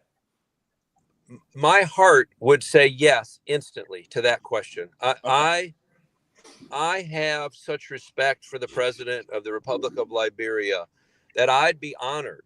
However, my life in America, including commitments that I've already made to organizations to be their training chief, to organizations that rely on me for consulting services, and to my family, my wife and kids and grandkids, I don't know that yes is realistic, but I just want you to know my heart is I'd be there tomorrow if I could make all the other issues. But not maybe not 2 or 3 years. Okay, but, maybe but definitely 6 months to a year. Okay, 6 months to a year. Okay, yeah, that's reasonable. Is that reasonable? I tell you what. Is that reasonable? 6 months to a year. You next time invite my wife onto the show and let's. So again, I can see I see all the women on here literally got your picture be posted on their pages now. There is support of that response. But Chief Parliament, let me just ask this question. One of Liberia's biggest problem over the years have been corruption. I'm a little concerned about the possibility of success when it comes to being able to get the fire service to excel. Now, I'm going to ask you this question, not attempting to put words in your mouth, but I also want to know what will possibly serve as a deterrent to the success of the fire service in Liberia, based on your experience and what you have encountered. What could possibly serve as a deterrent to the success and quality of the service that is needed in Liberia? Well, I think the answer to that question might be for me to describe a little bit about what I see as some very significant differences and the elimination of some of the same challenges here in America. So, for example, we brought, as Winfred pointed out, we shipped several fire engines and an ambulance to Liberia. Had those pieces of apparatus been shipped to a fire department in Alabama or Nevada or North Dakota, they'd still be on the street today because of the culture around preventative maintenance and the assurance that they had the resources and the experience, the training to keep that kind of service, keep that kind of vehicles in service. And with all due respect, preventative maintenance across all kinds of topics is not a high priority, either financially or socially within the Republic. Is that a fair statement? That is. Absolutely. Second of all, we have mechanisms in place, and we call a lot of fire stations, just refer to them as rig checks. Every single day, our apparatus is checked for its availability, its readiness, and it's a complete inventory of everything that's supposed to be on that truck. So things don't, again, you all know my heart by now. I love this country, Liberia. Things don't walk out the door. Things don't get sold. Things don't get stolen in America, because every single day someone is accountable for them. That when the shift changes, the last officer that was on duty is responsible for anything that's missing, and the next officer that comes in takes an accounting of that. money here is there's so many checks and balances in local government, and never am I paying for something out of cash or something that is a I don't know what they're called there. I know that I've seen in both administrations the fire chief going to get this ticket that then he exchanges for gasoline. Gas card. Yeah, and then a gas slip. Gas slip. Okay, so Yes, sir. you know we don't have that, and so there's not a possibility of me not using a gas card for what it was intended. So there are a lot of checks and balances within the American Fire Service that we would somehow need to replicate as best we can in Liberia if we want to expect similar successes there. Thank you. St. Tomalin, George, Dr. Peabody, would you guys like us to open the phone lines to take some calls from the audience? I see people are asking they would like to interact with the chief. At least take about 5 or 6 calls from Liberia, and then maybe before you get the call, Lofa, I just have go ahead. I was just seeking the permissions, Tomalin and of course Peabody before. Yeah, Chief Parliament, you're about to say something? Yeah, I'm still 2 or 2.5 hour drive from home. And you know, I stopped about an hour and a half ago to participate, and I'm honored to be here. But I really feel like I'd like to get back on the road, and perhaps, you know, we could pick up this conversation and some calls later, you know, in another episode. That's fair. Okay. Yeah. Okay.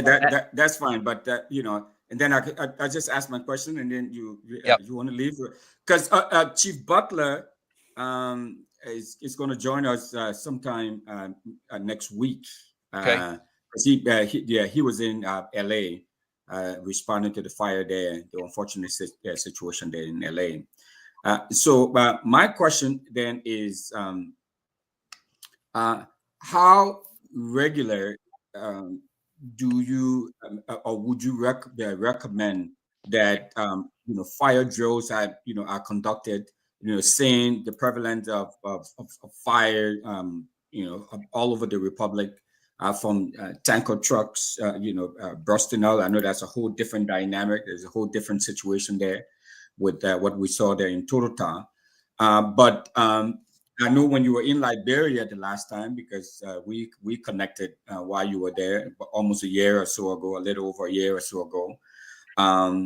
You did some fire inspections in some of the public buildings and all of that. How regular should that be, or would you recommend that takes place? Well, I'm a strong believer that fire prevention needs to be a high priority, and it might be I believe it's a great opportunity in Liberia to perhaps change our approach. If we're invited back, it would certainly be a high priority for us to focus more attention on how best to distribute fire prevention messaging. You know, and even in some of the buildings, things like fire extinguisher training. Some of the buildings have hose cabinets and teaching lay people how to use them. What I see is fires get started, and because people don't know what to do with them, by the time the fire department gets there with apparatus, we have a conflagration. We've got several homes that are on fire, and we've got a much, much bigger fire. And I believe there might be an opportunity for us to do more to stop fires from occurring in the first place, and enabling more lay people to intervene quicker, and if nothing else, to hold those fires at bay. That might be a great question to see if Chief Butler agrees with that statement. But with that, what I'd like to do is just thank you all for your time. Thank you for the invitation.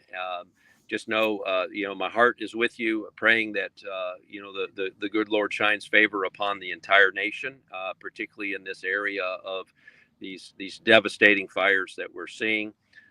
thank you all for working to help your citizens understand the issues that are at hand. Thank you, Chief Parliament. I'll be in touch with you. All right. So when you're available, Thank you, come sir. back on. Thank you.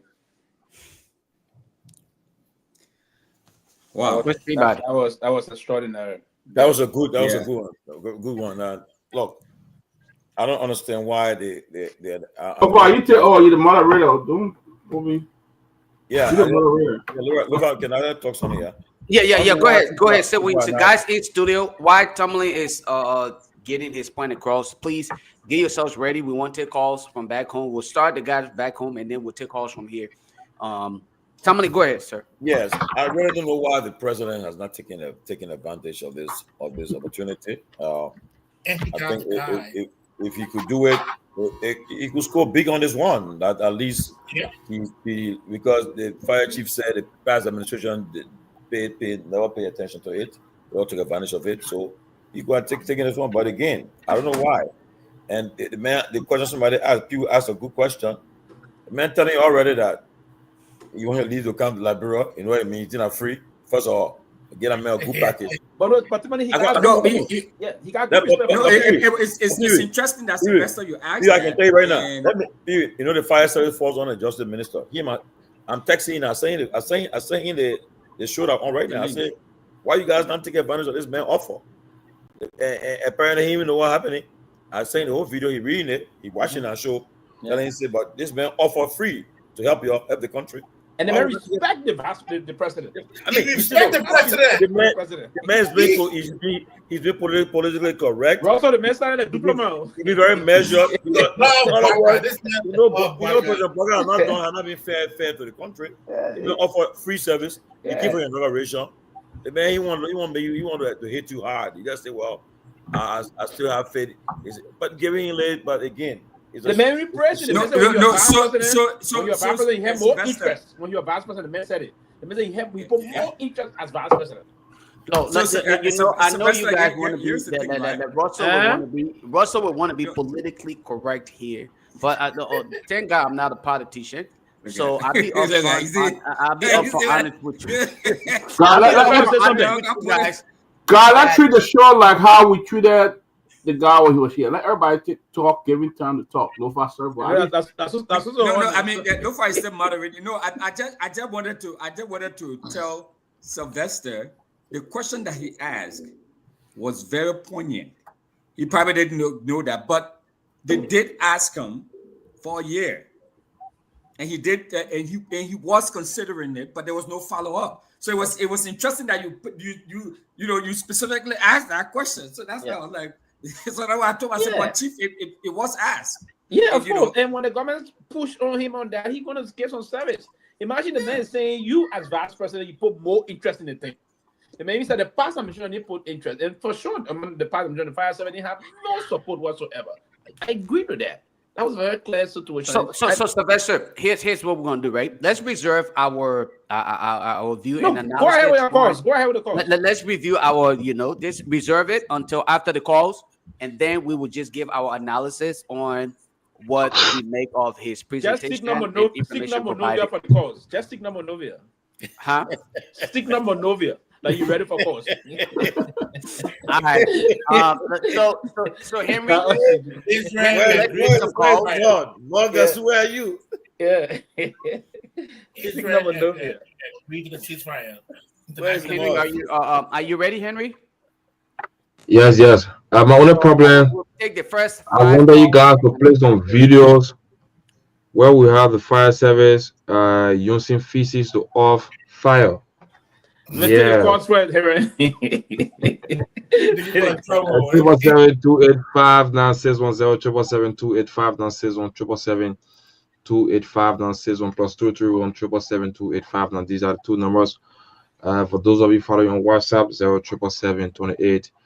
077-28-59-61. We are talking about fire today as it relates to Liberia.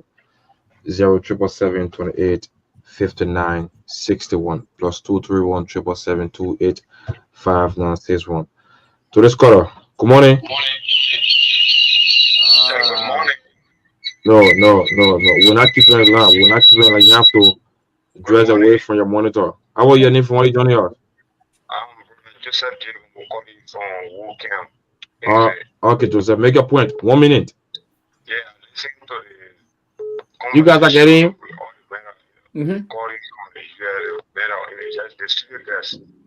okay. He was able to give people. He said the next time if you want to ask him such a question, he said ask his wife. And he told you about the fire. Fire is not a man that can cause problem. You say, oh, this person is, but somebody can be cause of the fire. Fire is like a flood, like a takeover. We play with water every day, we play with fire every day. In fact, we play with fire more than water. Now you got what you sleep. Maybe water might not be around you, but fire can be there. So we shouldn't politicize these things. We hold clear and from the beginning of the conversation of the person, I listen to all what I said, what the student said, maybe the father of Okay, my brother, thank you. So please, I thank you very much. We shouldn't politicize it. Let's keep the politics one side. I think Liberia, we shouldn't. Okay, 777-28-59-61. Good morning. Morning. How are you? I'm okay, and you? Bless you. Excuse me. Thank you, brother. From Bikana, Grandpa, so go ahead, make a point.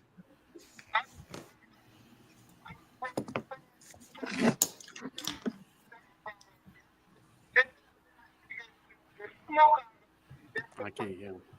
Yeah, man, like. People are facing the war. They can make the peace with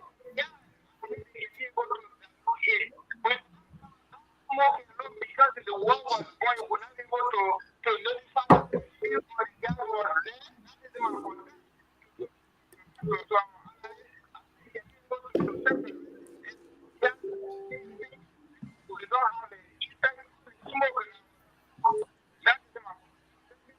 Okay, that's your concern. So what happens when people are doing painting is that the oil paint and now the water paint.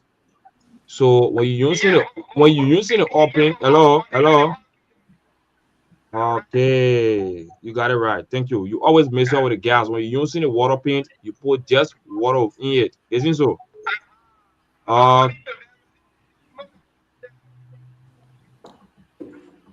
Okay. Thank you, my brother. 777-28-59-61 0 777-28-59-61 plus 231 777-285-961. That's the number. Today's caller. Good morning. Hello. How are you? Need from you joining us? I'm going to record it on Freeport. For Freeport. Make a point. Yeah, the panelists that you people call on the show, he speaks of important, and we want for that man to come at least to 3 other communities to help us, because sometimes the community to help us can help in the process, but they don't know the strategies. The man should come to Liberia. Your president waiting to call the man.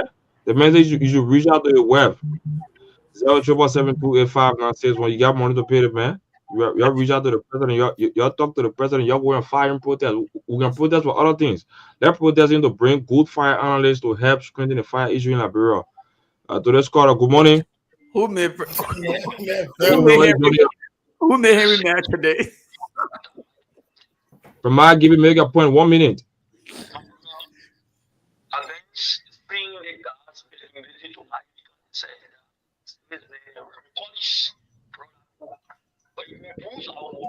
Joseph Walker, go reach out before the man. Why you can't do something that will please us?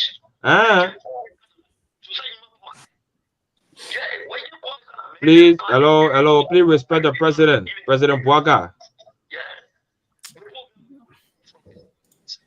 All the guys that come and work, that's practice. Yeah, listen to me, my brother. Listen to me, you guys doing well. Okay, this argument will keep doing well to the final time. Good morning. Good morning, sir. How are you? I'm doing okay, boss man. I need from where you joining us. Yeah, my name is Benny G from the Oro. From Oro. Okay, Benjamin, make your point. Yeah, I give praises and thanks to the guy who really want to help Liberia. As he said, our woman was a vice president. He was more interested in the fire service of the Republic of Liberia, and he had become president. So we pray to the Almighty God who should give God the praises that he should touch the heart of Joseph Morgan, that he should pay attention to the fire service of the Republic of Liberia with the whole equipment. Thank you, my brother. Before we can do which you know that the pumping all in the streets. You can imagine when in case of any fire, the truck will just come there and connect it, keep it, and then start spraying the fire. So we pray for all that to happen. So we pray we ask the woman who God may touch his heart. And you're the journalist too, you got to ring it in here too. Okay. We'll keep ringing in the president. Yeah, 0777 59 61 285 now says one. That's it. Henry, thank you. Let's take maybe that's it. Let's take calls from here. We will open up the line for at least about a minute or two to take some calls. If you're in the diaspora, the number to call is 919-324-6828. Again, it's 919-328 6828. You are listening to the Closing Argument Liberia Premier platform, where you get informative conversation and, of course, your best and the brightest in the business of discussing Liberia politics and social, economic, and everything else that have to do with Mama Liberia. Welcome to the Closing Argument. Let's hear from you. The lines are open. Make your calls. If we don't get any calls from here in the next 30 seconds, we would then go to the panelists. To someone said they're calling, but they're not going through. Riverside Pro said, okay, I thought the line from yesterday will maintain. All right, guys, I'm sorry. Can you guys go ahead and start the conversation? I will shut the phone lines down and let me do some technical work in the back and open the phone lines. Dr. Peabody, if you don't mind, please. I got to do some work in the back. You guys go ahead, and I'll be right back. Let's hit it one at a time. I will start, and then we go ahead. Like give everybody a chance to at least make the comment. When the lines are open, when calls start to contact the Peabody, I will signal you right here. Just say go ahead. We're just going to start, but I'm just going to be very quick about this. You know, we have the opportunity, but we don't want to use it. And I don't know what it would take for people to think out of their mind that the country is struggling. We don't have fire. Our fire service is a disaster. Every day, you know, just today I was reading news from Front Page Africa where I understand there were money put into the budget for the last budget to at least buy a few fire trucks from Monrovia, the 73 electoral district, for at least one to have a fire truck. And I understand nothing happened. Even now, the new budget, you know, so Liberians are sick. Liberian government officials are very sick. They don't have any damn vision for the country. They just sit there to steal. Why would it take for people to think that Liberia is struggling? Every now and then there's fire burning in that country. People are dying. Homes are burning. And they're so sick that they can't think about that we need these things, that this thing will save life, will bring hope to Liberia. You got to take somebody to put it in the ear. 100 people got to die before this happened. They got no vision. These people went to Liberia and offer free service. They gave free fire trucks. Some of the men were talking about some of the holes and things they gave. They can't even see it. They didn't even see it again. What is wrong with our country? Thing that will save our people. Thing that will really cut down people dying. We don't take advantage of it. You go to a whole country got less than 5 fire trucks in the whole country. Every time the government have to bid the public corporation or other people to help them with a fire truck. And this has been going on for a very long time. That's why I say, what is wrong with our government officials? Do they have, you know, the thing I want to say, I can't say it, you know. Because the reason why, look, we behave like poop in our head. We can't think. No vision for our country. I'll stop there. Russell, so you started now initiated with the fire chief. You go ahead. I thought it was a fascinating conversation, and I think we asked him some tough questions. Lofa, Sylvester, Ben, and he answered well. We have an opportunity here to really reform and change the fire service, and you have people who are open and willing. And Tomalin and I've been in communications. The other fire chief, they want to, at least so folks don't say, well, this guy is an American. Hopefully next week or whenever, I know the other fire chief who's also been on the ground, who's also he works very closely with Chief Perlman. He's agreed to appear on the show. Chief Butler, he's of Liberian stock. He's the fire chief in the DMV there in Maryland. So he's agreed to come here too as well. So Reston, Virginia, yeah. Huh? Reston, Virginia. Yes. So yes, he's the fire chief there, and so he's willing to go on the ground too. He's worked very closely over the years with Chief Butler. Both of them were invited during the inauguration of President Garguah. So and both of them are willing and open and ready to go back to help to revamp the fire service. But as the chief said, I mean, there were many recommendations that have been made, and we just have to enforce some of those policies and some of the things that they're already on the books. For example, that only emergency vehicles, police and emergency vehicles should use forward flashing red and white lights.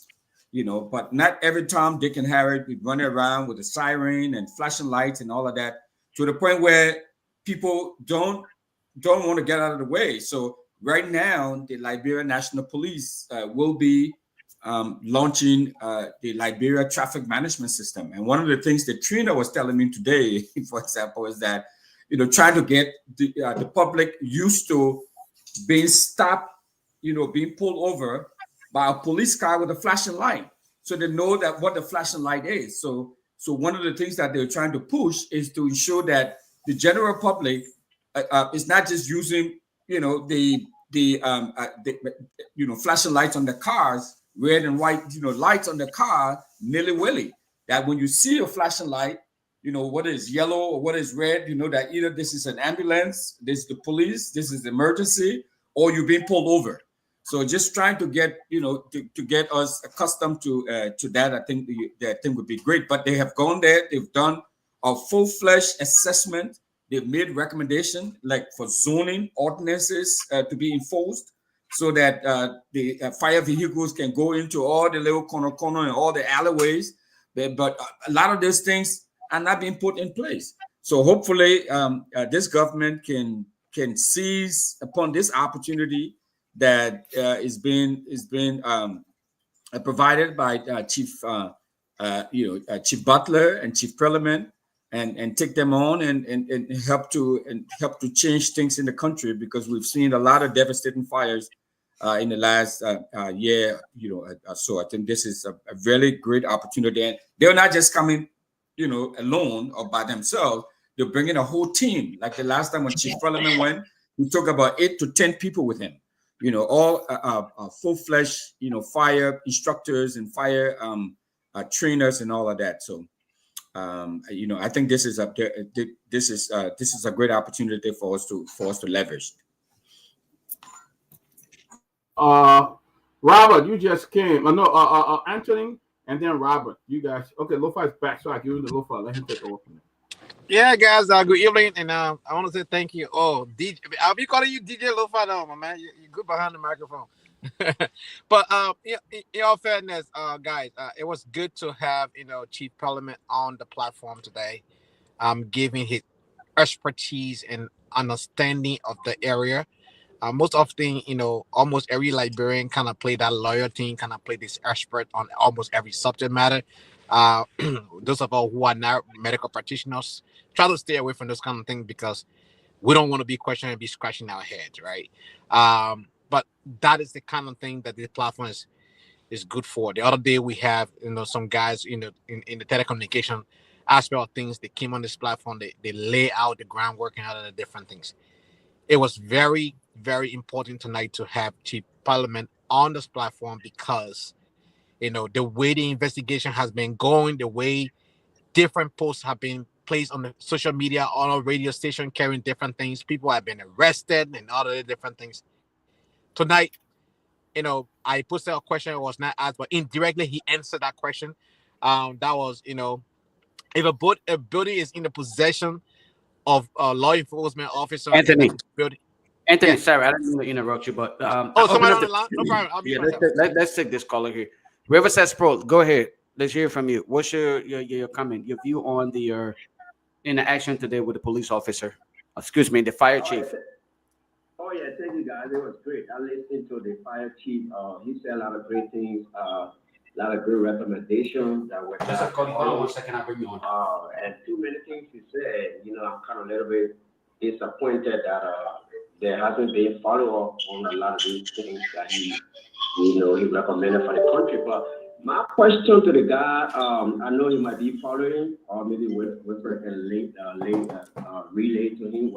My question had to do with fire hydrants. I know in the United States, to every block, there's almost like 2 fire hydrants. I mean, I got like almost all 2 of the blocks there. But so I wanted to ask him, I know he talked about they carry equipment, gear, water hoses, engines, but I wanted to ask as far as the installation of fire hydrants, because you can have all those things, Lofa, once you got no water, and that has been one of the problems in our country. Most of the fire trucks, everyone kind of say no water in the truck. I even when I was little, I remember it used to happen, they would come and go back and get water. So I wanted to ask him how many water hydrants, water hydrant, those water pipes on the street. How many are it that they really install? I mean, were they involved in installation of those water?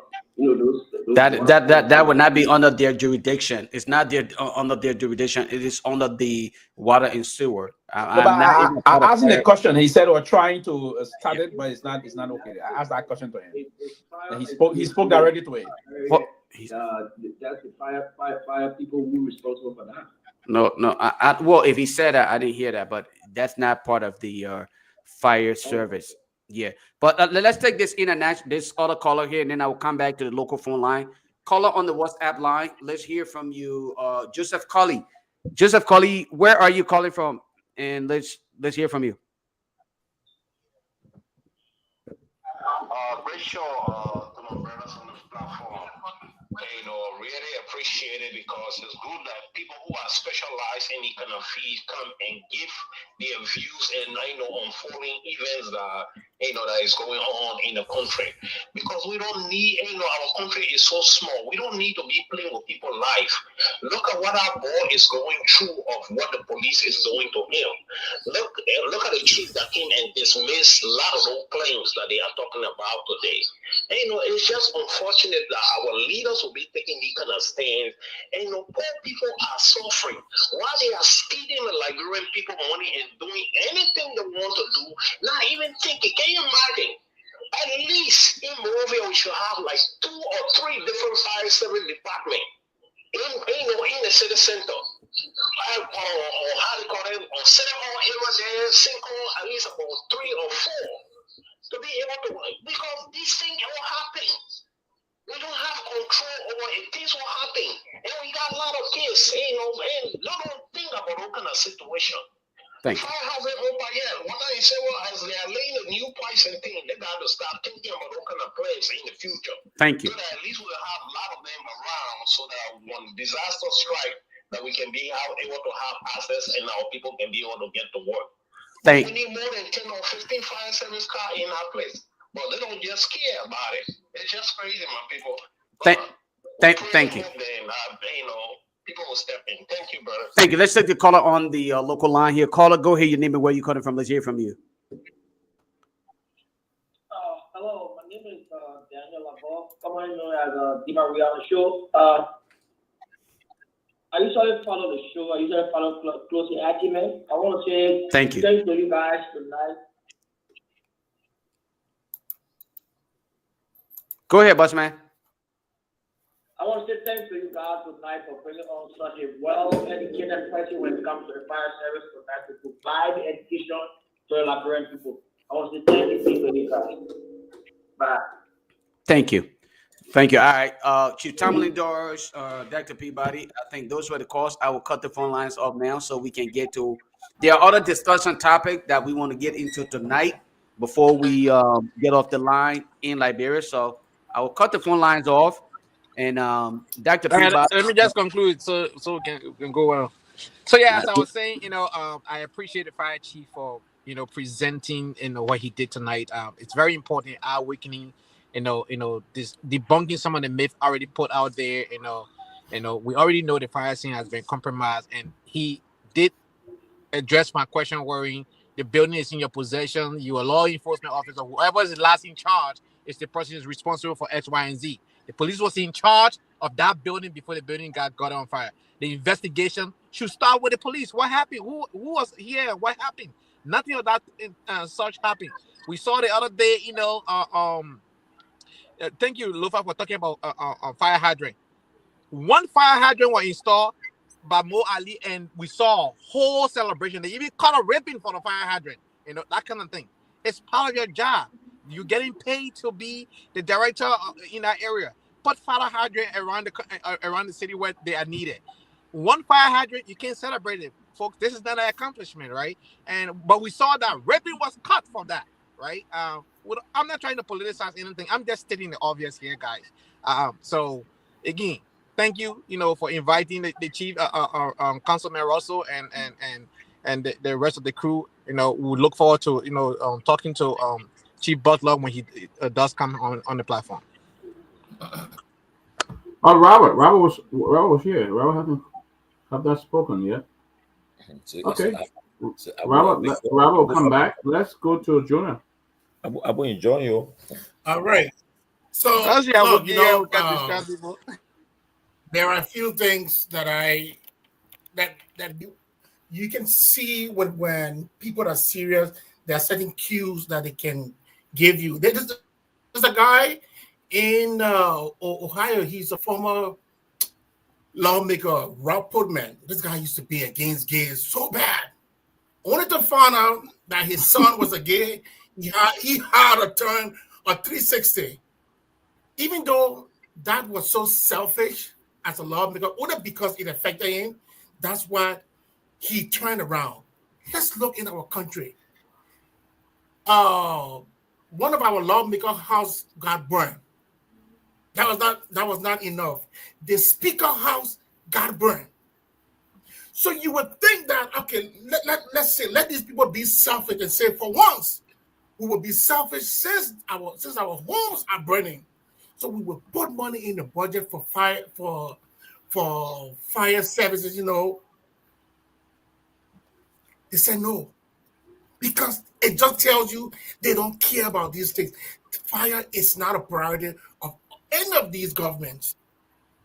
I will rest my case for that. Robert is back. Lofa, I'm going to send Lofa a link before Robert comes on, where it says Liberia senator raises alarm over 2 million fire equipment amid growing fire disaster. I'm going to give that to Lofa. We're going to read it.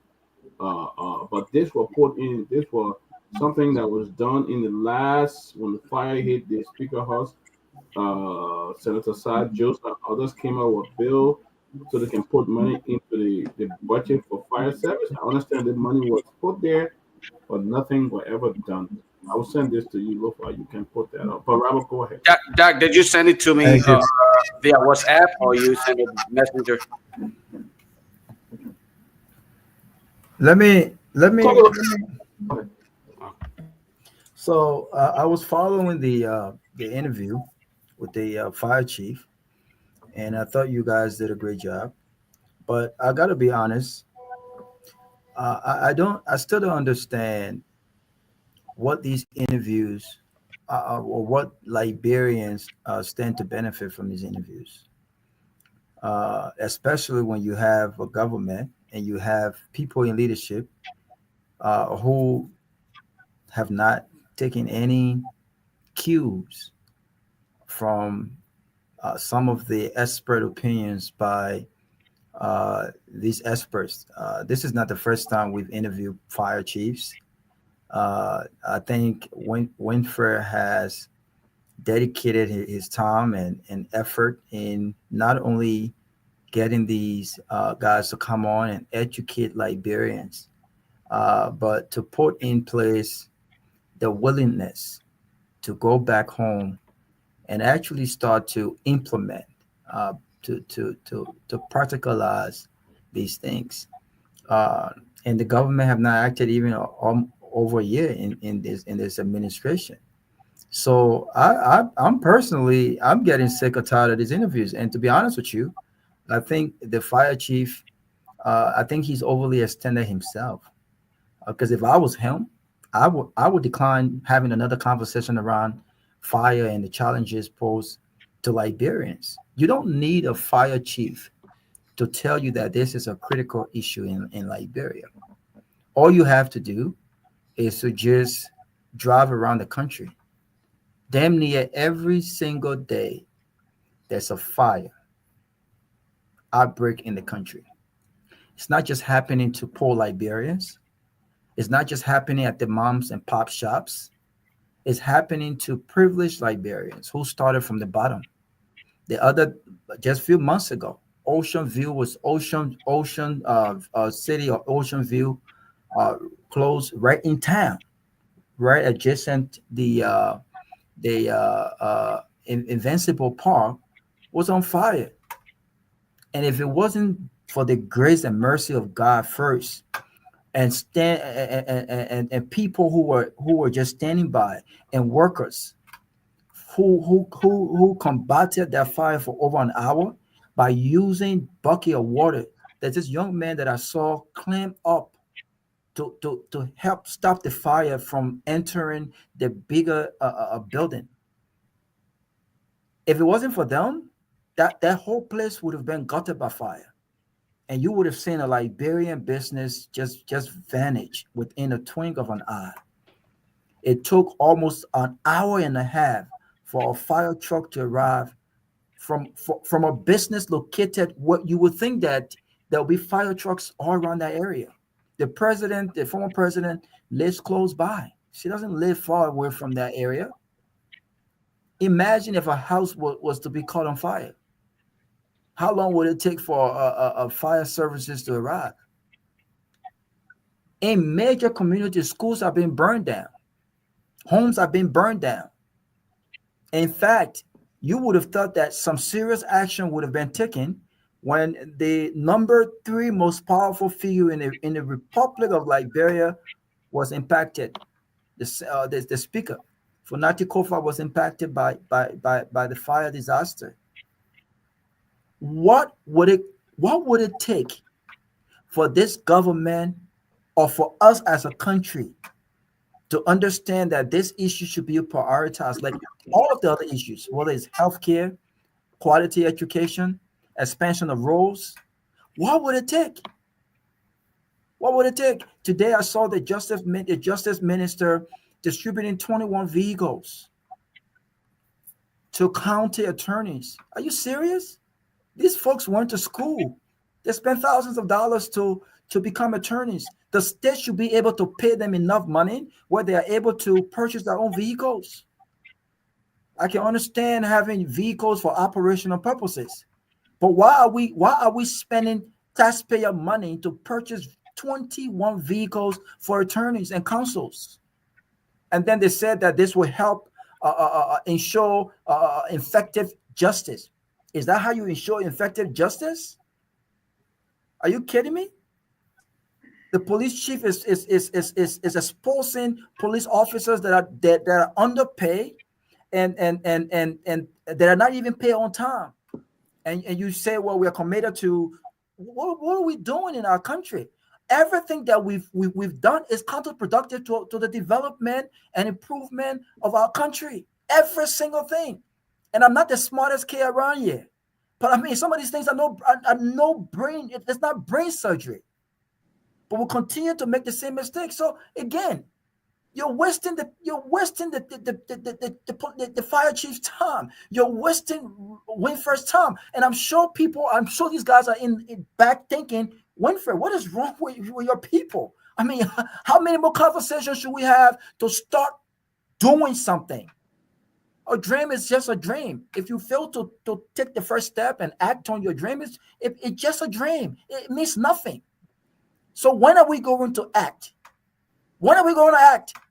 They just launched $8.something billion development plan. What was in it for fires? Come on, guys. Again, it was a great conversation, great questions asked, but this is becoming a circus. This is craziness. I'll stop here for now. Sylvester. Yeah. Thank you. Lofa, sorry, Lofa. I interfering here. No, you're good. You're good. No, you're good. I'm trying to do stuff. Thank you. I think the show was great, and I look forward to seeing him again.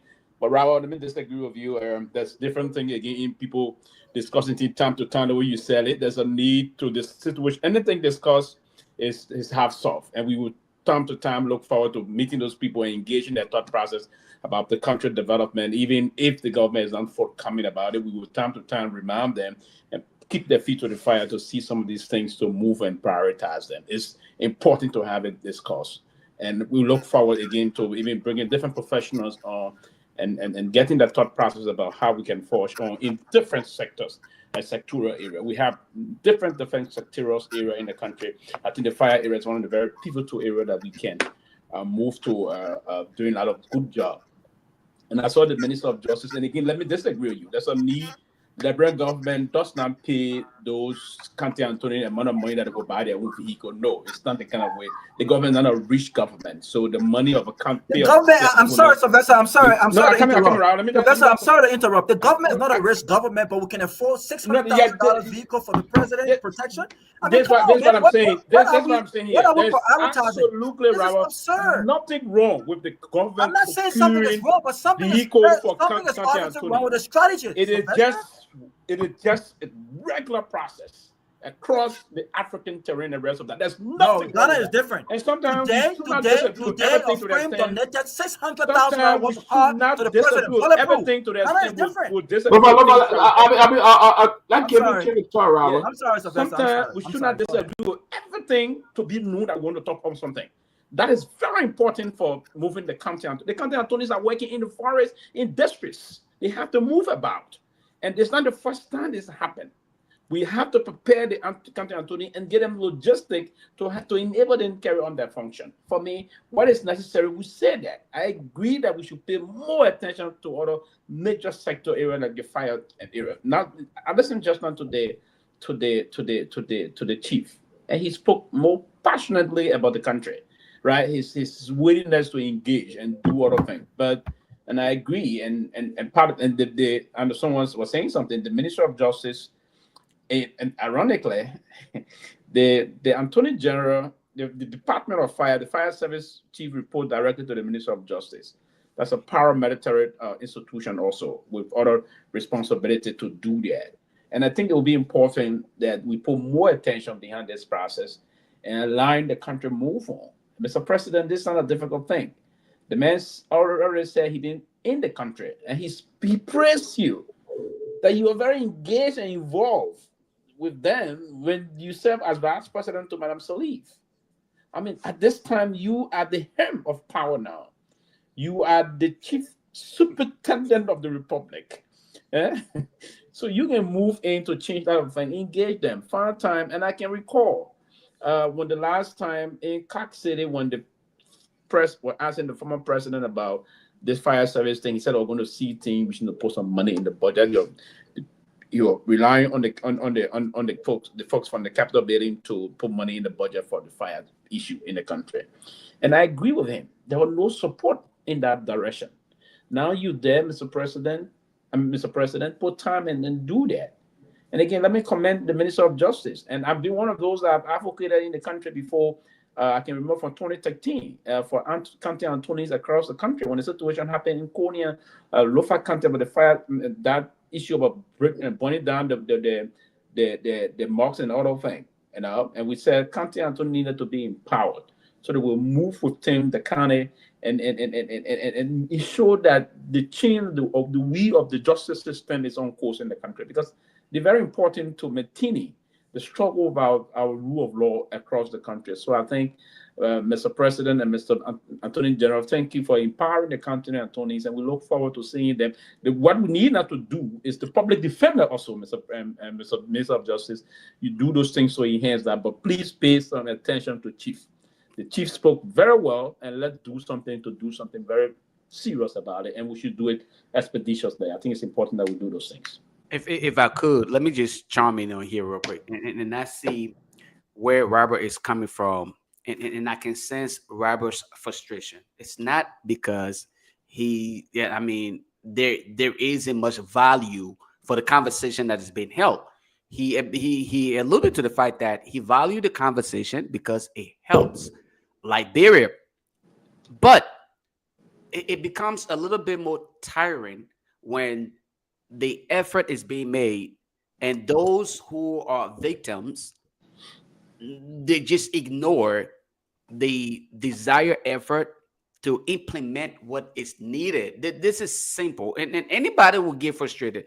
Sometimes I get on Benjamin Sanvee about this. Ben said, I have done my part. Okay, the records are there.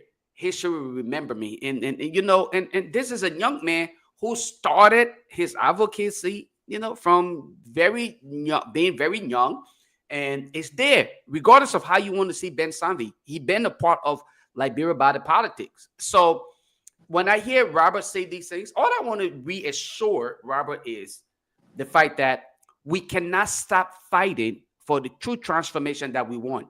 Okay, had that been the case with us in the diaspora, the United States specifically, some of us would not have had the opportunity to be where we are today because of the issue of race and other things that plays in to all of the things that we deal with. In Liberia, the issue of consistency is a problem. All right? We have had people who have portrayed themselves as advocates, as activists, who have lied to the people. The people themselves, they're afraid, they're tired. I mean, we can't just, but does that in any way, shape, or form say that we cannot consistently fight? It is upon us to change the narrative. So we can't give up. I agree. It appears as though we are not consistent, neither do we care. But this group of people, we should actually change the trajectory of things and hopefully put us on the right path so that those who purported as advocate and activist can see sincere advocacy and activism. It's not about what goes in your pocket. You know what I'm saying? It's not about what goes in your pocket, because if you can sit and negotiate with few government officials and they put few dollars in your pocket, then it's okay. You shut your mouth on pivotal issues. No, that is not what we are talking about. We're talking about sincere transformation where we can compete with the great United States. I'm not even going to go to our neighbors. So I understand your frustration, and I'm going to be honest with you. I see where you're coming from. But the fight, it was never promised to be easy. Neither would it be smooth through the process. Let us continue to try. Do your part. Let us do our part and see how far we end up or where we land in the entire process. That is just my only thing. As far as the deliberation on the issue of fire, let me be honest with you. The chief made his point, and I think he was crystal clear about what is happening in Liberia. In closing, I want to extend birthday greetings to my nephew who lost his father a few days ago, my brother. But he texted me and said, "Uncle, my birthday is today. Can you please send me birthday greetings on the radio?" He's in Liberia. He just came out of the county to prepare other things and go back to Nima County to be a part of the burial of his dad. So I want to use this opportunity to say, Jefferson, from your dad, happy birthday to you. I hope you enjoy your birthday today. Love you, and continue to be strong and stay for the rest of your siblings as you go through this difficult time in preparation of the final days of your dad's remain on earth. So I love you and happy birthday to you. Enjoy your day. But I think it was a great conversation, and I'm very grateful to have been a part of this conversation. Wonderful, guys. Yeah. Wonderful, guys. Are we doing our closing now, right? That's on this topic, right? I just want to weigh into. I want to say, look, honestly, Robert frustration, I understand well, honestly, and I want to give. I mean, they say give the man flowers while he's alive, you know. But I want to thank Russell a lot because it's a man who he has, despite the way he has been treated by some of our brothers and sisters because of his own views and things, which is his right to express himself. But this man has not given up. He has assisted the early administration, the Weir administration, the Guar administration through his network of friends and professional colleagues, especially in the era of our city hall and also fire service. And you know, but I'm disappointed in the president. And like I say, I'm not being political. I remember those days when the vice president and then candidate, he went to Minnesota, put on the fire clothes on, stood by the fire truck and taking the pictures. Everybody said, wow, yes, you know, when the man became president, I know fire would take care of fire business.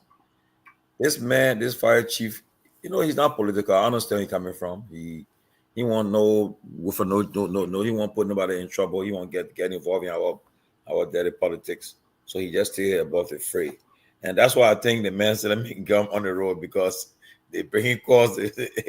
And mind you, the calls are coming, because of people are planning already. So I think he just said, look, knowing the people, when they start calling, they will force me to say things I want to say. And I don't want to be telling people, no. So he said, let me get back on the road. And the man in Texas, see the kind of clothes you're wearing, shining there, whether they're good. So, yeah, I mean, but on a serious note, Robert is right. Russell go to work, hustle these people, bring them on the show, come bring them here. They talk to us. And nothing, I mean, like people said too, we got to keep on talking, we agree. But I see that too. And mind you see, one thing I like to do when people can say, oh, you don't know, I get contact. But when I get information, I go after you. When the show started, I went after the Justice Minister Oswald Tuer. I made sure he would pay attention. And when he acknowledged my message, I saying this show. So he can say tomorrow, oh, I didn't see it. I'll stop there. I went after the police director too. I got his direct number. Send it to him too. I'll stop there. The deputy chief of fire, they call him said, I just know him today. The chief of fire, they call him Elliot. The deputy called Tinsel. I got to know them to jump on tonight. They people send me the information. I send the show to them. So they can say tomorrow, oh, you guys did it in your own involved. No, they all aware. Then let them come and listen. It's important, you know, because it's frustrating. People will do this thing, bring people to come and give us professional guidance, and we're not taking into it. Like, look, I don't know. I don't wish for it. But why they put us in a situation where the insertion, they are at a big national event, you know, usually in Liberia in America, when having a big national event, they're always a designated survivor. The one person from the cabinet will not be in that program. That person's job is to be somewhere just in case calamity befall on that occasion. Everybody in that parish, they have somebody that can be considered the acting president until they come back. So why somewhere have a national event? All the leaders of Liberia are present and fire engulfed that area. They escape, but they escape at their own detriment, right? When they get hurt. It is when they're going to say, well, tomorrow I take care of fire business now. It's not fair to the country. Because look, I was watching the California wildfire. I said, wow, you know, God can bless also. Because why will Liberia? How will we handle that? Even when it came with the COVID, The entire country will point. You saw God bless us in COVID. COVID was killing people in America just like every day get up people dying in hundreds there. Liberia will not experience that much death. But again, God does not give you a problem that you cannot solve. yeah, he can give you more burdens that you cannot handle. But the thing is that it's frustrating, and Robert Garguah made a good point. I mean, people kept on talking, and the people are just listening, and they're not acting. It's not fair. And Better D, thank you so much, brother. Don't give up on Liberia. Don't give up. Keep doing what you're doing. You know, they say, one of these days you'll be recognized, and people will say, "Wow, you're doing all of this for the country's sake." Honestly.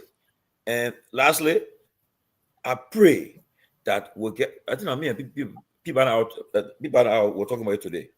We're talking about certain position in Liberia, and I told you, I said, buddy, if you that particular guy can get that job because he in a party, he in a poor party, and that we should get from that. Places like the police, the fire service, certain positions shouldn't be for partisan. About the best the country can offer, give it to the best the country can offer for the greater good of the country. Him, our boy Trump, as what he's doing today, sir. The director of Secret Service, the man taking a personal security detail chief, and man making his Secret Service boss now. Is that one of your people here? So the guy put in the government with so he put it that way. So he acting like a terror worker too. But again, they own the institutions to protect themselves. But Liberia, we really doing too much to that country, and I hope our leaders can get it. And I know the next topic, Lofa will bring it up. I hope Lofa will bring the next topic quick because thank you. Yeah, but I listened to something today from the Chief Justice, and I just want to, I don't know if other people listen to it. I think the Chief Justice is preempting this case again. In his small speech, he said so many things, but one of the things that caught my attention was that he said if this investigation leads to lawmakers, the Chief Justice of Justice Minister, the Justice Minister. This guy, Tuer. He said if it leads, the Justice Minister. Okay, he said if it leads to lawmakers, the law will deal with them. Then he went so far and he quoted that law that kind of protect them a little bit. But he says if you do heinous crimes. But there was one thing in that statement. He said during his confirmation, Darius Dillon asked him a question. And Darius Dillon asked him, are you able to deal with lawmakers the way how you would deal with ordinary people? And he said he told Darius Dillon, yes. But now he is telling Darius Dillon now this particular investigation is where Darius Dillon will see what he can do.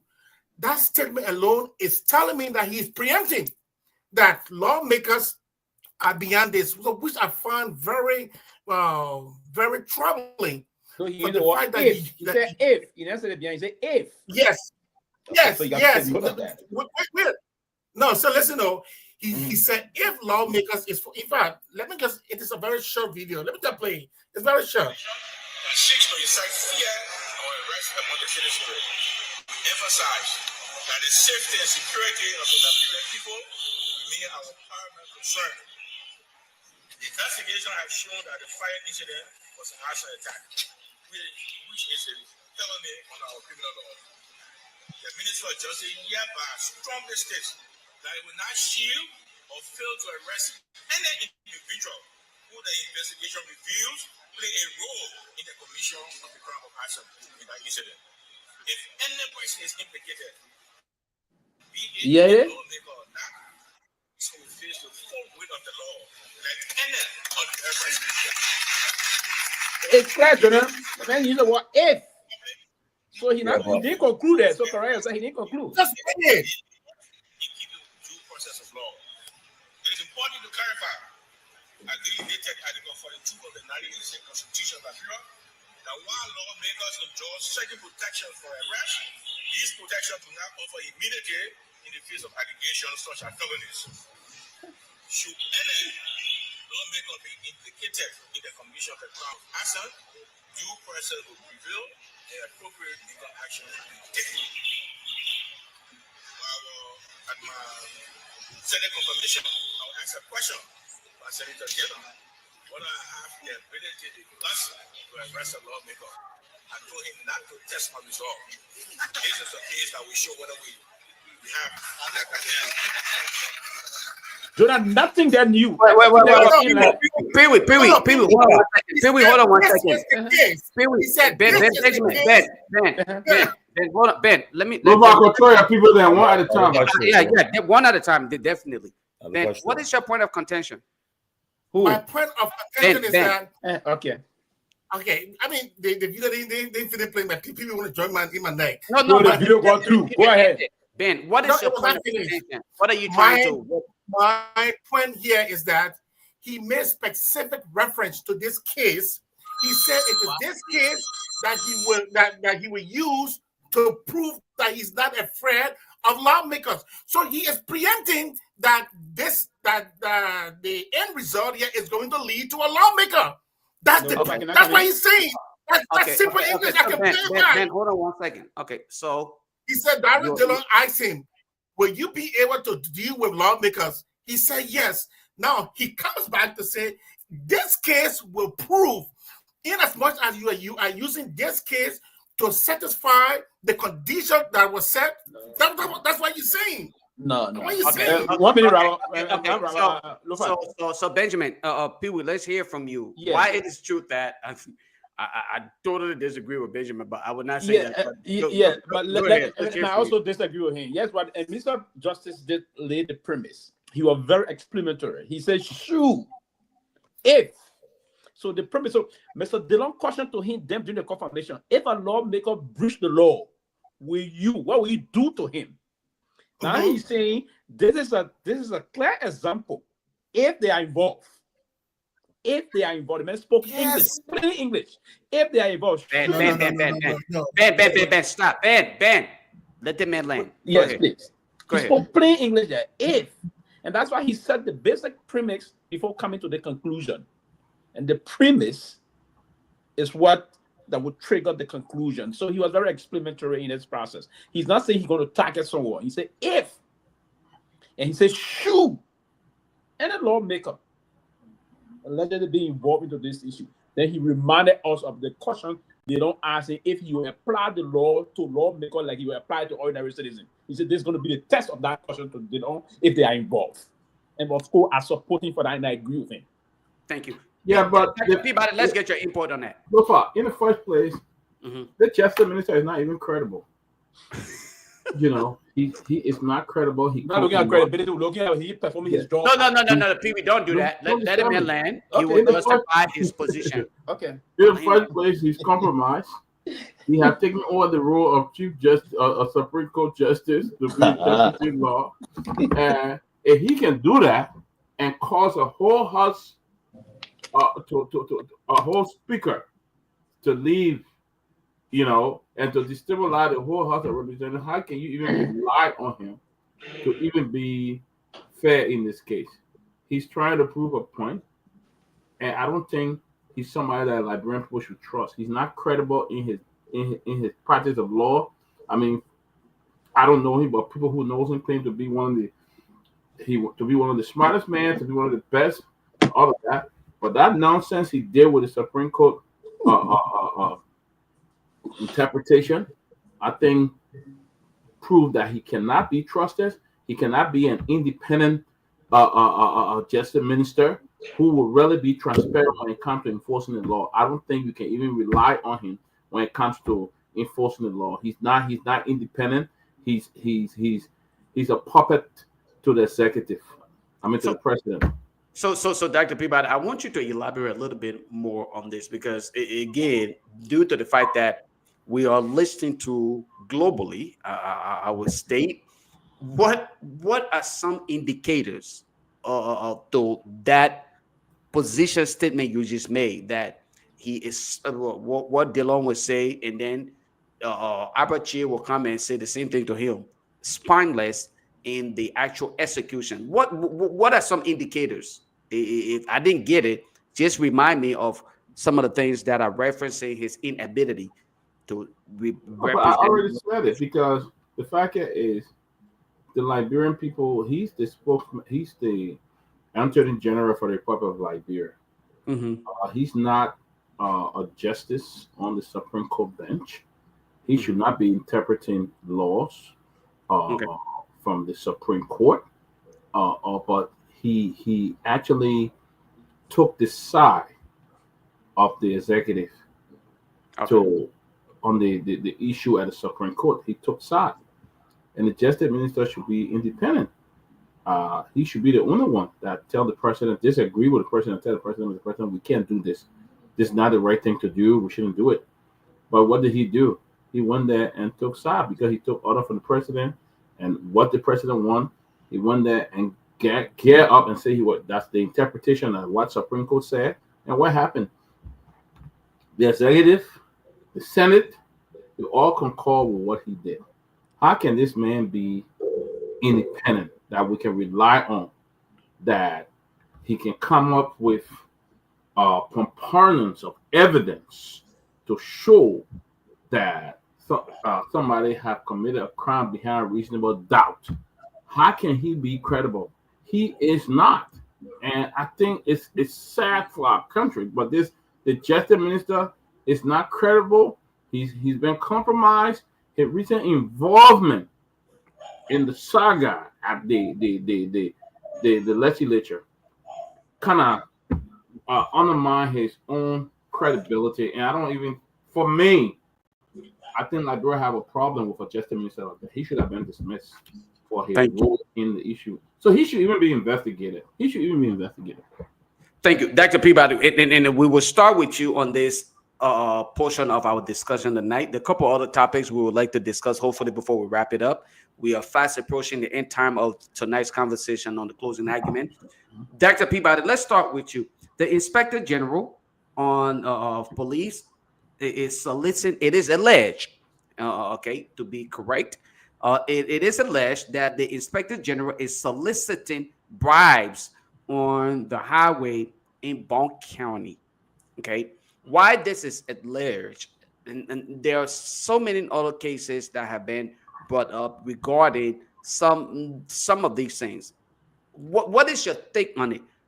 If this is true, what do you make of it? And if it is false, what do you make of it? The Inspector General of Police. Could you repeat your question, Lofa? I really want you to repeat the question. My question is: it is alleged that he is soliciting bribe on the highway in towards Bonk County. My question is: did you say Gregory Coleman? Well, the Solicitor General, the Solicitor General. Is that who it is? No, but I think we got the story wrong, because this story is about the it's not the Attorney General. I'm sorry, the Inspector General. I'm sorry, the Inspector General. Sorry. Yeah, the Inspector General is the Chief of Police. Inspector General. But I understand the chief of police actually was disciplining some of his men then for taking bribe from people on the highway or intimidating people on the highway. That's how I heard. I don't know what. Okay. But the story that I'm getting here, and I'm reading verbatim what was actually provided to me, it says the Inspector General on police officer soliciting bribery on the highway in Bonk County. So my question is, what do you make of it? It correct me if I'm probably. I think it was the police officer.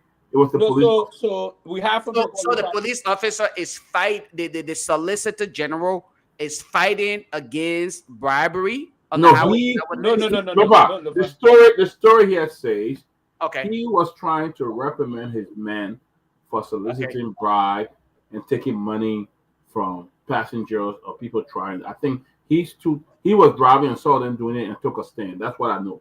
So Lofa, quickly, in Liberia, like we have here the state trooper, right? Meant to so the role in the Liberia National Police is the highway patrol. Okay. So the highway patrol guys are deployed on the highway, Monrovia, Kakata, Monrovia, Bikena, Monrovia, Banga, all the major highways. They're the sheriff. the sheriff. Yeah, so the patrol to make sure vehicles are not doing things for anything criminal on the highway or over speed or issue to regulate those things. That is not a highway patrol. So those guys are normally in the business of taking money from drivers, passengers, vehicle moving around. So when the police chief was traveling to Nimba, he observed that that's what they were doing. So he parked over and observed these guys doing this thing. So if you can see the picture of his skipping there, he saw them and checking the car, he saw the money and asked him why they were doing this, and it was wrong. So he tried to reprimand them. I think he took the money from them and had it exposed. And so the police caught them harassing passenger, extorting money from them. So that's, but the person that wrote the story, they were trying to say soliciting money and they put solicitor. So the person didn't write the story. But it's Sylvester. There you go. How can you get journalists there writing stories? Yeah, the journalist didn't write the story good. He should have been solicitor. How you make that kind of major Then he put solicitor. So that one guy you confused, Lofa, but that's so that the money that Garguah found. Yeah, the money he took from the highway patrol guys. No, let me say this right. Why it is true, I condemn these team as soliciting bribe and thing from motorists and thing. But on a serious note, it's all about just showmanship he did today. But he gets stopped. He gets started anything. I agree. Yeah. By you going public and I was driving today, coming and saw the people. Come on now, these people are underpaid, number one, and you know very well that what you get as director, you can pay almost 100 or 200 people. You can pay them. You're paid. And I agree with money. Yeah. Go big people get it down there. Big money. Exactly. So what you have done, try to talk to the you know happening. You gotta go for a seminar, but take it from the press. But you want show him from the press. Just to show. To say if these people were getting good money as paid, they would not even bother people on driving that road. Yeah, you're right. I agree to somehow that I should mention you're right, because and what you're gonna do, there's a recipe to demotivate them, right? Yeah. Because that's not gonna stop. But again, we have to be according for corruption to be stamped out. Again, it's not good, actually. It's not good. It's not good. Pewee, one time I was driving in America with a particular government official. I was driving the person. The police stopped me. Then the guy was nervous. I said, relax. But one thing I tell you, I got the mail for all my particulars. I gave him my license, my registration, everything. He said stay tight. The man went. I said right now, the mail was still in the car. Yeah. At the central office now, the car is being monitored by the base. This man now, he checking my whole profile. He gonna do a quick check on me, run check, nationwide check on me quickly to find out what I got, any kind of warrant, outstanding warrant or something. I said, but at the end of the day, all he'll do, he don't give me a break or give me a ticket. But he will not tell me, say, what you got for me? I won't forget it. Yeah. He said, oh, I said, no, they don't try in the country.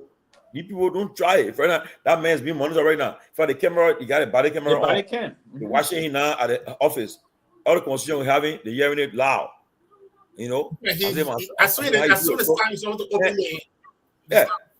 So the thing that man did today, yeah, showmanship. Trying to show working.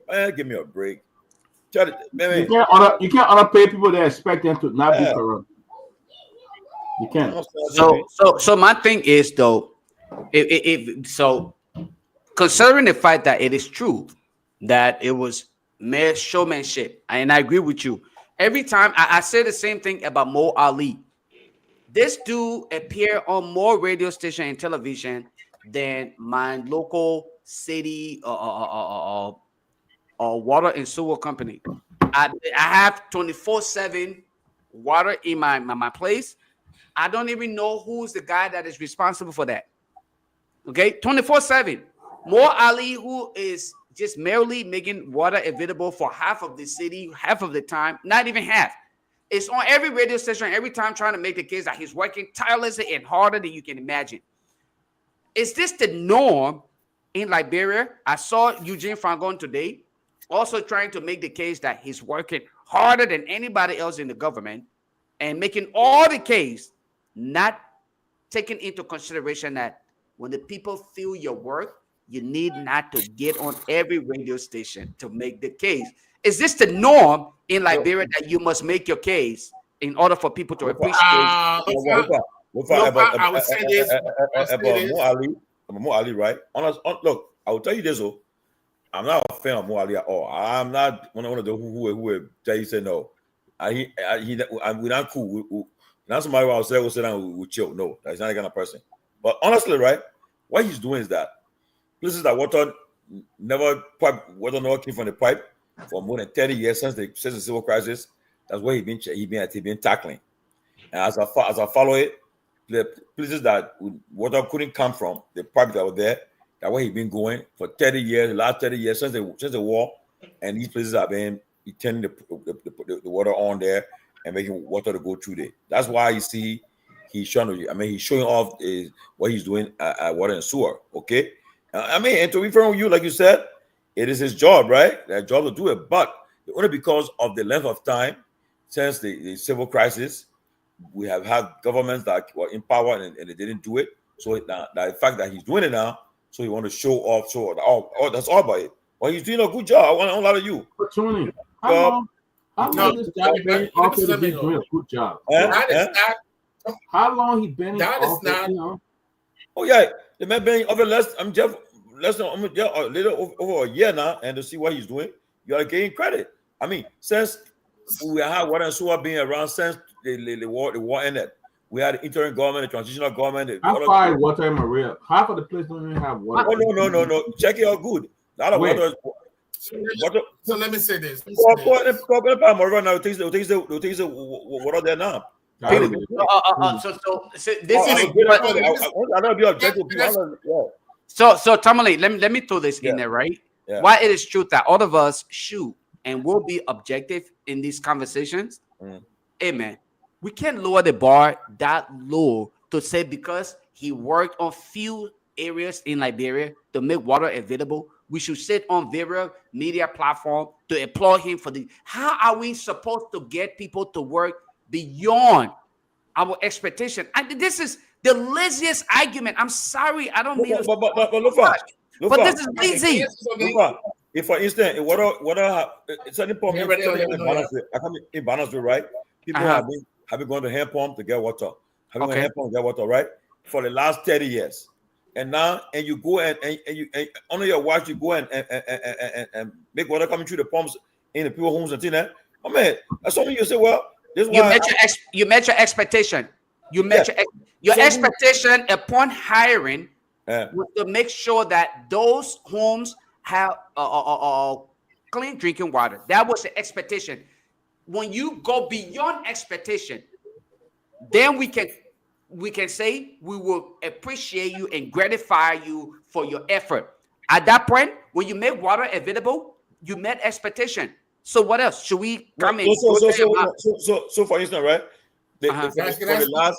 For the last 30 years, they seem to, as every government that kind of power, they seem the place that water they have been having that water have been coming from. All you do, you kept it constant.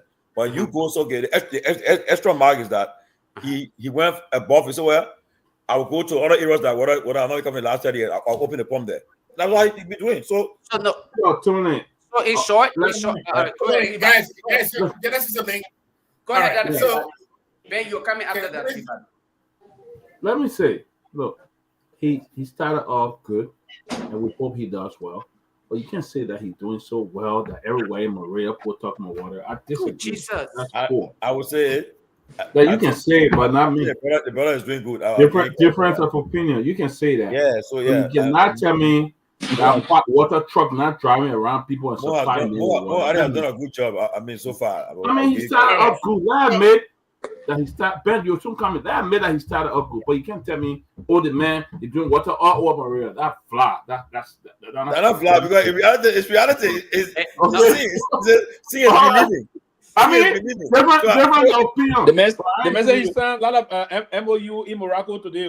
So Tomalin, I will come to you. Then let's get your input on this, and then I want to come back because everything we do here, considering the fact that go ahead. You're treating me like a stepchild, all right? You're treating me like a stepchild. Let me speak to you. Because you are. Sorry, brother. Sorry. Because you are. No, don't apologize for me. I'm hosting tonight. Let me apologize for myself. Thank you. I'm the one hosting tonight. You are tonight. For tonight, you're a stepchild. So Anyway, so look, Mo Ali is not doing anything too big, but the thing is that he is meeting the Liberian people.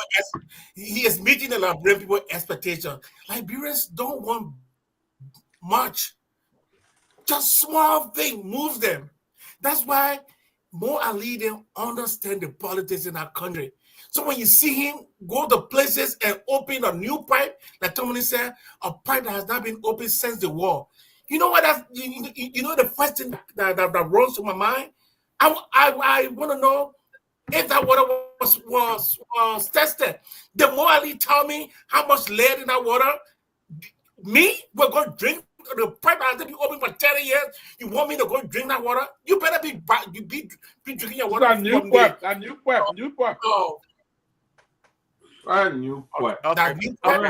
So guys, the guys back home are signaling us that they are ready to go. So let's get let's kind of close up on this. I hope that we can use this topic on here, this closing topic, Eugene Fangon's press conference today. Let us use this opportunity to address it in our closing comment. We spoke about this yesterday. Today, we are not speaking about, we didn't hear it. We did not listen to it, but let us speak about this. What do you make of Eugene Fangon's press conference? Dr. Peabody, you were on the show yesterday. No, I was not. I didn't make it. Oh, yeah, you weren't on the show. Okay, so in that case, then, we will start with Benjamin Jonah.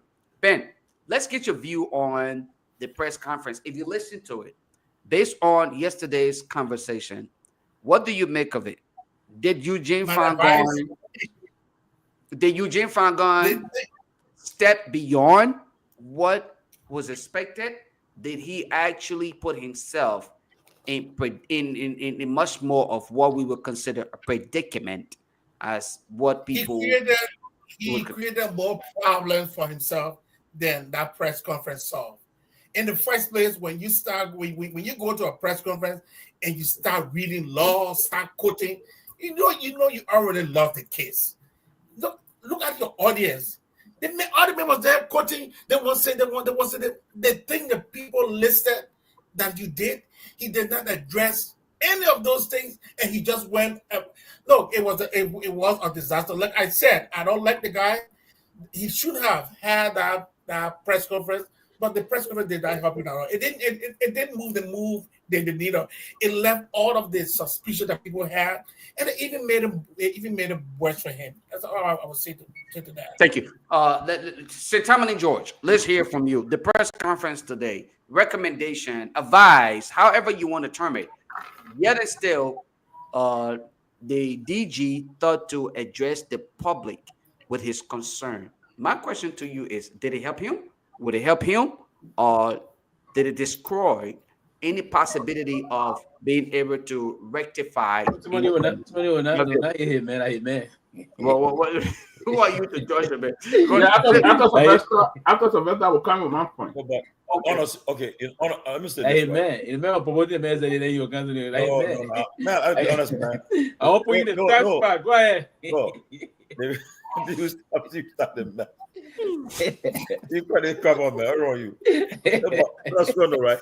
No, but honestly, what Eugene did today, Eugene took it. What he did, he played smart. Instead of going to like he planned to have done it, he did it in like a formal meeting to brief the staff. He turned into like a briefing the staff about what's happening. Because even one of the journalists said, but from what we see, it appears as though most of the people don't know what he's talking about today. To give when he caught the amount in the account that he got $196,000 US in the LBS account, and also he had I think $100 or something million in the Liberian dollars account. The journalist said, but on the poor faces show that they are the first time hearing this thing. So apparently they have not been consistent and dialogue like this or discussion like this. Apparently the first time happening. He's not sure to report to them. What he did, he took it in a way that okay. When he started, he said, "I'm here to foil. I want foil. I here for you come here and talk, and so forth." So then he also said in the press conference, he said, "I look forward to meeting with the workers' union to listen to the grievances, what they have to say. So you know, he extended a dialogue all of to them. So well, let's meet, right? But I can still see that he still got something that he's still mad. Something getting on him. But he talked about everything. How he brought insurance. He had a national insurance corporation boss there, not too Jabba was there, and he said, Former Minister Gafon had agreed to give them some money, extra money in the budget. Where they will employ about 15,000 extra in the budget, where they're going to put more staff from contractor to regular staffing, and so forth. He get an overview of the where he met LBS from the 10-1 notes to where he had put LBS today. The problem that the question I gave him hard time, which I know I know a lot about that, when they asked him about his management team, because the guy said, when you just say I mean, is this that you are not doing the whole thing, or you have a management team? Because the problem he has is with the management team, and the management team that he got there. The problem they are 6 people instead of 4. Are 4 that have six deputy directors there, 6 deputy director. And I said 4. Yeah, he said 4 yesterday. Okay, we have 2. We have for public affairs also now. Yeah, so they created one for it's divided. But they can create every time. As the management team that all divided among themselves, because I heard they say this guy have become a Eugene. I think that I call it Eugene special attendant, a deputy director appointed by the president. I call him D Flow. I want to say and fuck everybody. Is there somebody said? Is there somebody on in Cape last weekend? The man was holding the blue chair that Eugene was sit down. That's what he was holding. He was holding the chair for the man. No, he said the man worship the guy whole lot. But honestly, no, right? I think Eugene did himself well today too. Also too, he left some questions unanswered, but he gave a lot of information today that to create a situation where people see he has done well some way, because the other workers were there to answer him. You know that the boss now. He said it is not true. Yeah, ain't all these things there. But I think the best for him, like he said, he need to meet the workers union, let them meet next week and find out where the grievances are and try to solve it. And then the board too, I'm not happy with the board. I'm disappointed in the board chairperson, Jeremy Pia. But the board got some veteran LPS people. You got Wilma Machinini is on our board, Charles Body is on the board, Tommy Clemens on the board, a lot of people on the board, a veteran on the board. And I don't think how they call him, Pia has been really working with the board. But Eugene did himself some good and left on answer questions. Okay, let me come in, man. Look, I just followed the interview briefly, but what I can say, man, you know, I think Falcon have worked hard at LBS. He may have, maybe his personal interpersonal skills of trying to work with people maybe a little different. You know, Falcon is an action guy. He loves to, sometimes he's not that he's upset. It's just how he talks. So he talks with his foes and yelling. But if you really get to know if you really sit around Falcon, you know that he just yell. He like to make noise. He like to be emotional, but he's not the type. From what I have followed, from what I've read, I think I will give Falcon kudos. Falcon have done some work there. People, he may have some issue with people. Maybe that's why he need to work on the interpersonal skills with his staff. Make it more democratic style of governing. Where you talk to people and you can make decisions and stuff like that. But from what I've seen LBS now, I've watched LBS live. LBS have been able to gain more traction than the past, because in the past, when not LNTV go live, you only see 2 or 3 people watching. But from what I've seen, some morning I wake up, I follow the live, I go on it to see how many people following things. I think they have gone very high. I think some of the things that he's done, showing these different work and different things that is taking place at LBS, I think Falcon have really done an excellent job. All he needs to do, I think he needs to just start to rebuild that relationship with his staff and the people there, and hopefully they will go from there. But I know my friend can be very loud. He can be very emotional sometimes, but you got to know him to really think that he's serious about it. But I think he's done an excellent job at LPS, and I think people need to just give him the chance, or people need to get to know him, and he needs to really get to know his people and take time how he addressed them and deal with them in certain situation. Dr. Peabody, before you get up, and then I bring Sylvester on, let me ask you a question. Professional development, or one would say self-development. Do you think it will help him to get himself acclimated with the environment? And if so, how can professional development for him or his staff? For him, individual. You mentioned the fact that his problem is relationship building, because in order the position he occupies is not simply a technical. I made mention of the fight yesterday. The position that Fangon occupies, it requires the technical aptitude and of course that professional behavior. You must be able to corroborate both aspects of the job in order to be successful. Do you think, based on your statement earlier, that hey, he may come across as this guy, but he's not that? Do you think it will help him to be successful in this role? Were he to seek some kind of professional, development, and also push for similar for his staff? Well, I mean, I don't know, but you may saying that he need professional development is always provided by the job, the corporation. Everybody gets professional development every year. Not with the agency. I think what he would need would be to really improve on his interpersonal skills with his staff.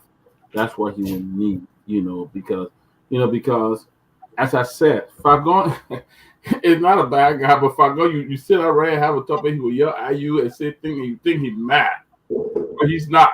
I met Fagon a couple of years ago. I knew him very well from Ghana. We knew each other, but since we were all the different side spoon at the time, and he was not there and all this stuff. But I met him one time through my friend Sir Joseph. We met him in Pennsylvania. So that day, he had just come, and his sister lived probably like 10 minutes from my house. And I said, "Look, man, I'll give you a ride." And he said, "I'm riding with you." Hey, Ben, stop.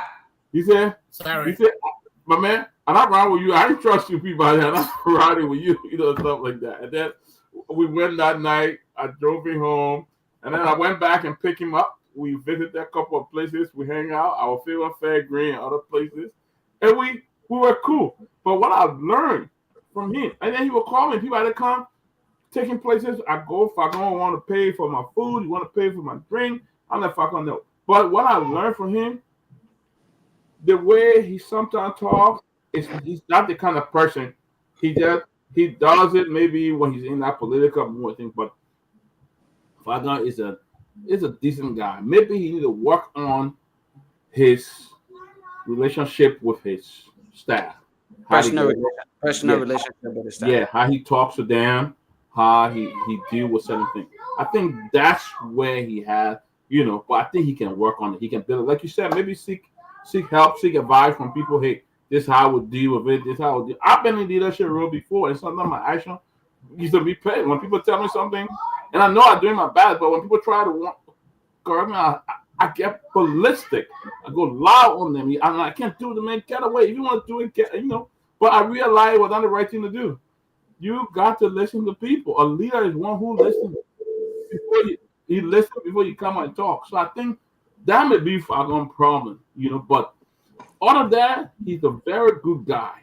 When you see him talking like that, it doesn't mean he has that kind of behavior. It's just how he throws it out.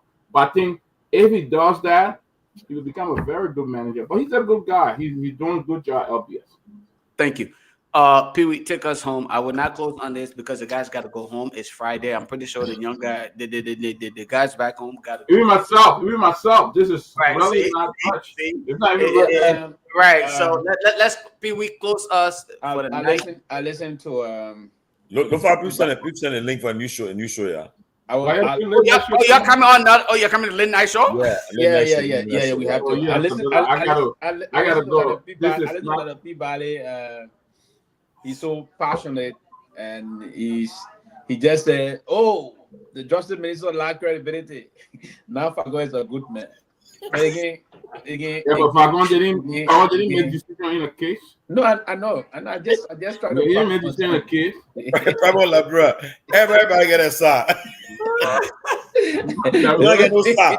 I know the Fagon interpreting law. He talked about law. I want to teach my own people as well.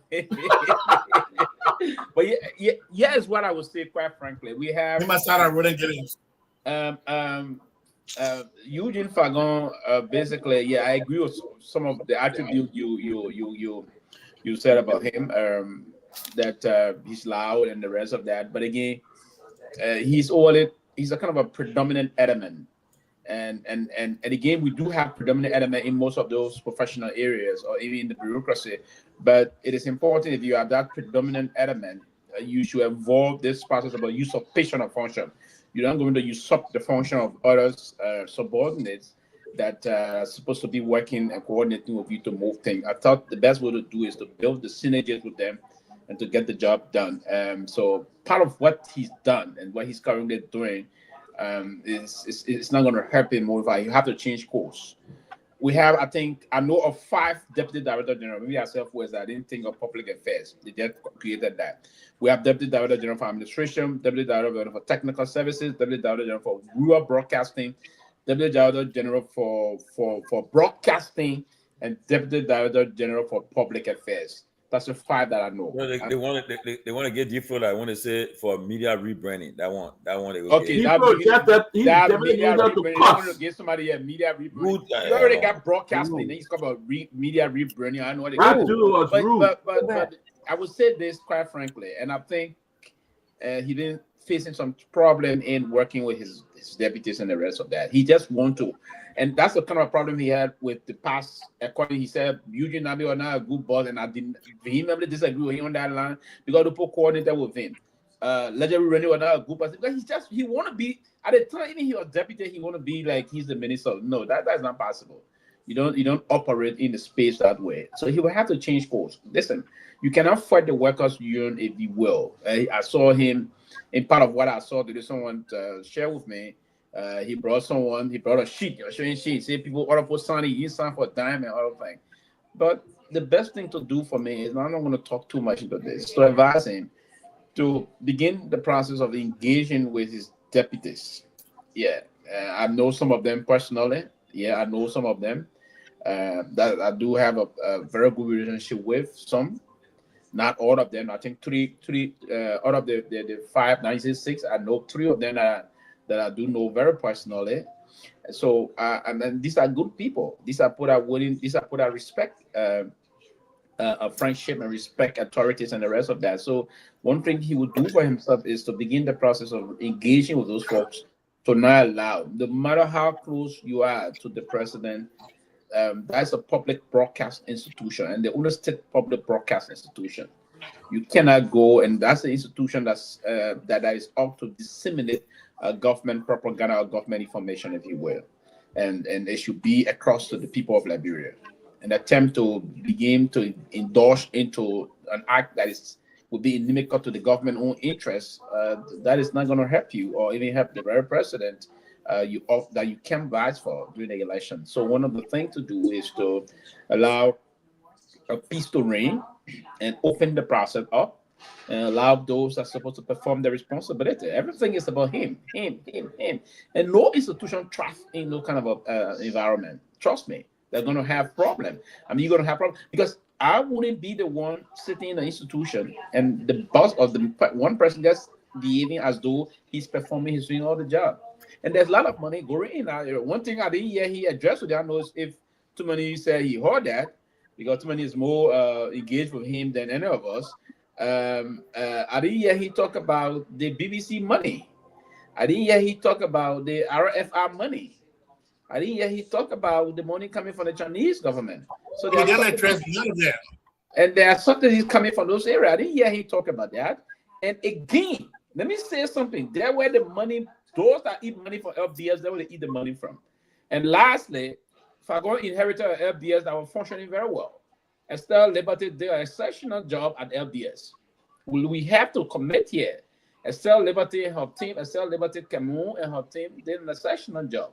The process about the renovation of the other building, it was done, right? And with the Chinese have committed the $10 million project, it was to be, because that was a process that was already in motion to start in the new year after the elections.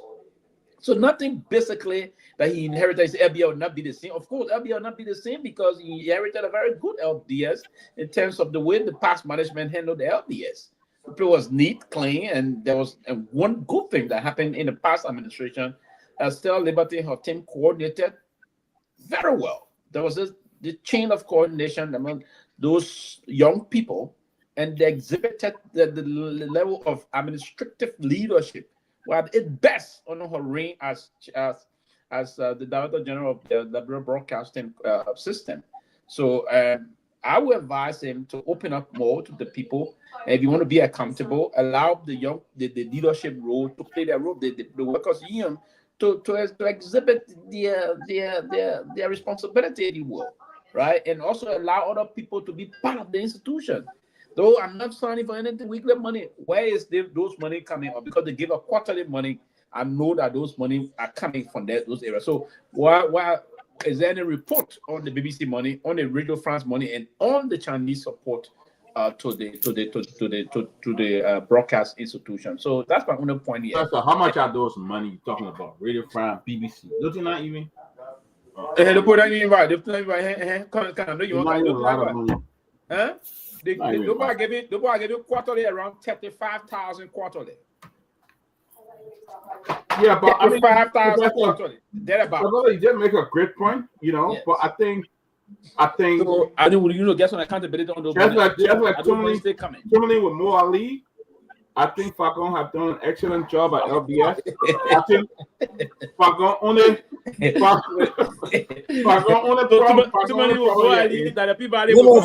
me, I've been objective. Fagon have done a good job. I give Fagon some kudos. I give Mo Ali kudos. I'll be frank. Yeah, I get them kudos. I also give the public minister kudos. He's doing a good job. I giving nobody kudos for now. What news you give? What news you giving the public minister? You can't give a guy $2 million. With that said, folks, we are gonna close this portion of the closing argument. There is a late night version of the closing argument. It's the link there already. It is the fire version of the late night argument, hosted by the men Tomalin George and Ben Sanvee and Sylvester. And Sylvester, of course, he's gonna be a part of the conversation, guys. Be a part of it if you are on. Yeah, you guys talk about the guy that motivated you. Come on YouTube. I think we will have to discuss that part. To come on, definitely, we will have to discuss it. But Tomalin, to be honest with you, let me just say this. And this will probably be my closing. I don't buy. You know what? I keep my voice. We won't be on the radio in like. I'll save it. Do you know what? Let me say this right. No, but to be honest with you, there's a kid called Myean is, and the reason why Myean will be there. The reason why I always post for Myean. That kid is committed. He wants to be a part of it. Stop. I don't want to do it. That's why I said, let me reserve my yeah, that's why I reserve it. Everybody contributing, we appreciate all of them for their support. And it is just based on how we can individually observe it. And we will come together to find how we can get them this stuff. But me personally, I have my own reservation. And in my own weak way, with God's blessing, I would support those who I believe support my individual desire, and that is to see the true transformation. So, guys, with that said, please don't forget though. You guys have to wish Grace happy birthday.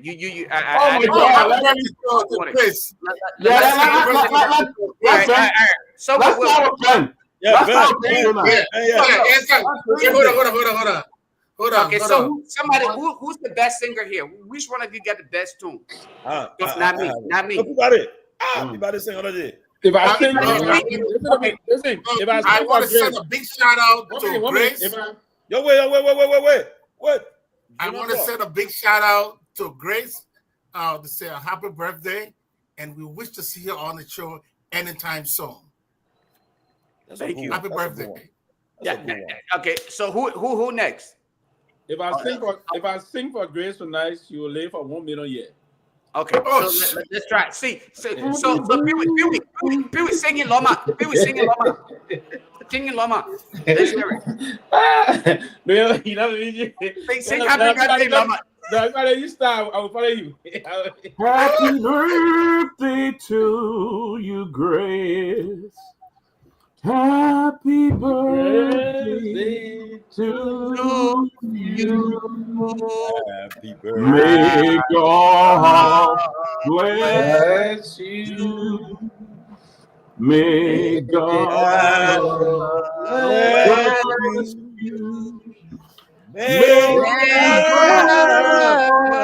bless you, dear. Happy birthday to you. Happy birthday, Grace. Pull the cameras off. Chilling.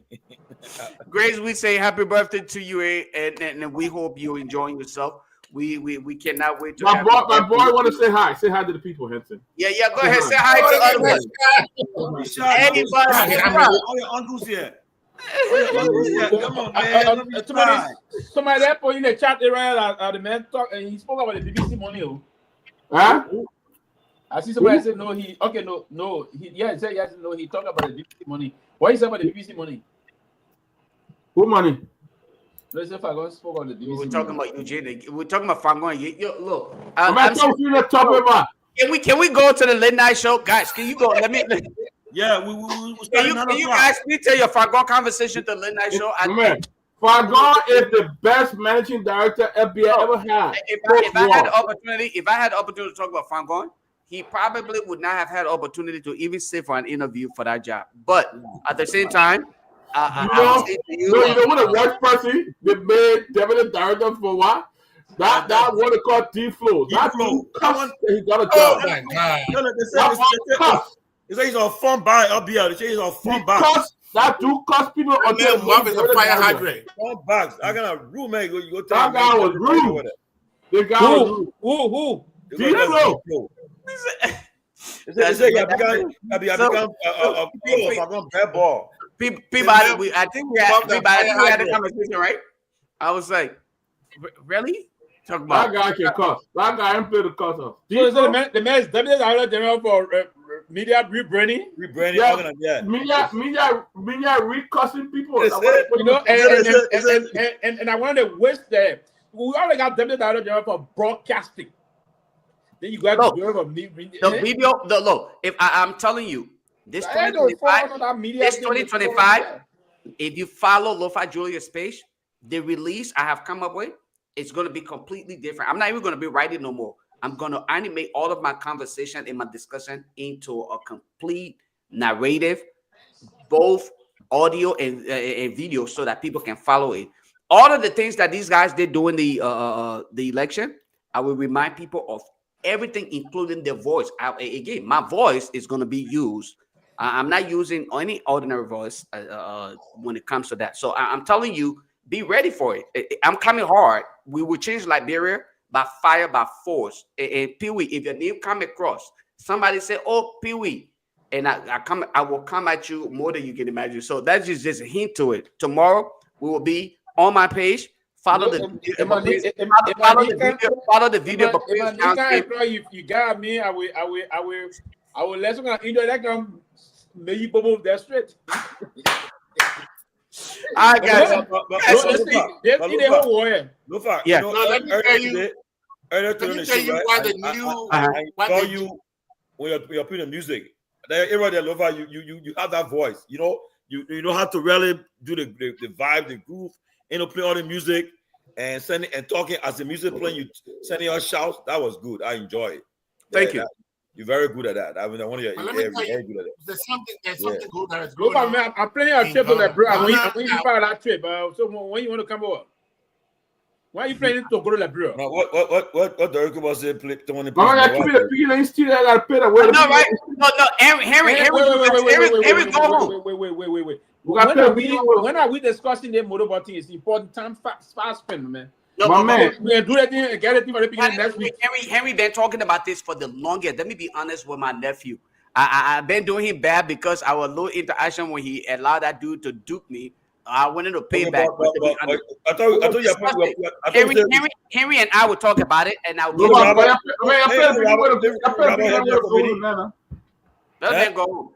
No, Myean say you be there for you put our show on the radio. Oh, Myean's going to be on the radio. Okay, thank you, Myean. Thank you. But we got to pay her and we'll go home. No, the technician. Tomorrow Sunday, man. Harry girlfriend is pregnant. She's supposed to be giving birth soon. So if you guys want to contribute to the birth of the baby, yeah. Harry, am I lying? Oh, he went out. Oh, Harry. Was that supposed to be a secret? Oh, yeah, I'm gonna do so and I don't know about it. I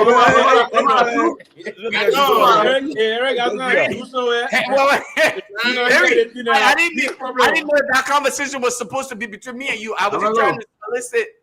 So okay, right now it's for the full, right? Everybody go get recharged. Recharge, you come back. 9 o'clock. Yeah. Show. Yeah, so Ben, if y'all listening, I hope my be on the way. Am I letting that show ya?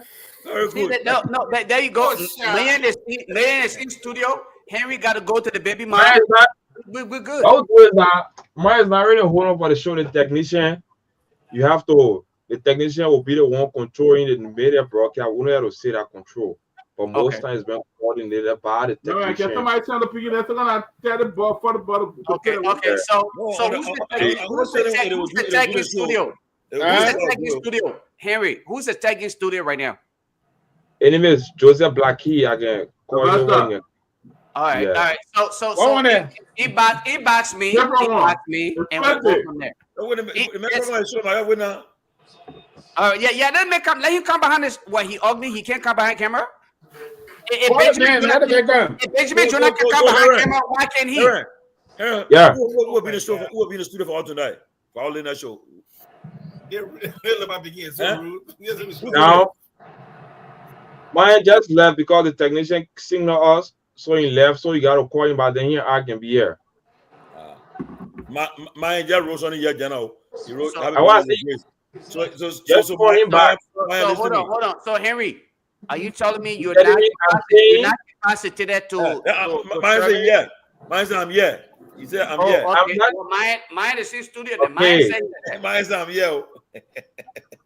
I'm saying you're not getting my point, Chief. I said Myean left when the technician signaled us. He left the studio. That's why I told Lofa I said he left already. But the studio. He can come back and then we can stay here. He said I'm yeah. Okay. So are we good to go? Are we good to go? Lofa.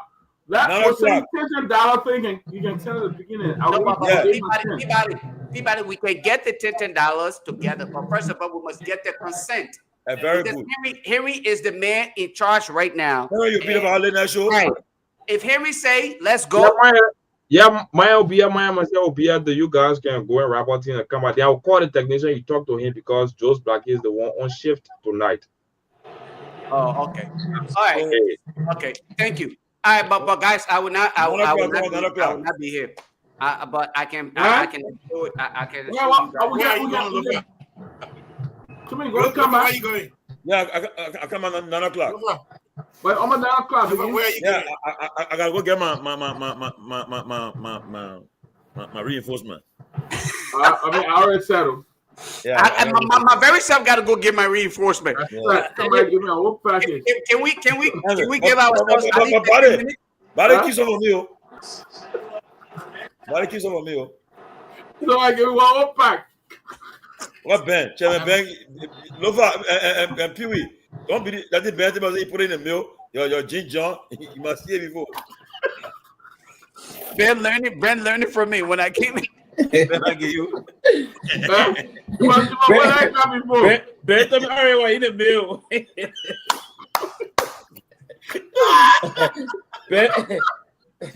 Ben told me already in the mill. Guys, let's meet on the other side, man. I really got to go get me some. It's Friday night. To be honest with you, So I'm not coming. I'm not coming on this. You not go home with us. The thing should be on base. No, but I'm not coming on here with nothing on. Seriously, I want to be a part of the next conversation. I got to give me something. I told you. Which one there? I want to know the name. Different one. Let me show. Let me show you. The Reverend Dr. Peabody is about to reveal to you folks something you have never seen before in your lifetime. And here we go. 8, 2, 3, 1, 0. Dr. Peabody, show to the people what it is that you're drinking. Somebody give me that gift here. Look at it. Yeah, other one here. Look at that one here. In the body. I'll give it to you. I can't take it though. I'll give it to you. I can't take it. I just drink beer. I don't take it. When that money is going to over there. They bought Richo. It's Friday. They got full of music. You guys doing? It's Friday. I'll begin in the studio. That's I'll begin.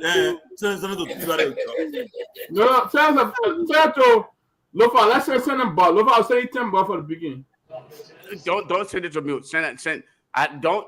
Look, I am related to President Borkai. Our fingers are slippery. Our fingers are slippery. Don't send me money. I don't know where it may go. Send it to. That being about it. Send the money to Dr. Peabody. Send the money to Dr. Peabody. You $10 to chat up because we want to see problem you. Send the money to Dr. Peabody. Dr. Peabody will disperse the money. I don't know who. I think I got. Send it to Myean for you. Myean or Harry. Yes. That's not about it. I sent $10. I'll put my $10 there until the beginning. No, I'll put my $10 there. I'll put my $10 there, but don't send it to me. Let's send it to Dr. Peabody. No, man, I don't like this thing too much. It's too much work. No, it's only because of my relationship to the president. I don't want people thinking that I got money. You know, I'm his nephew, so I don't want. Yeah. Patient Simon said, "Father, drink all the wine and give a dry bread."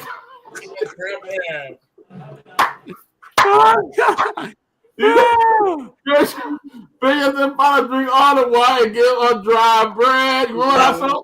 Yeah, I'll see me on the late night show. I see you. Yeah, play that music for. I'll be back.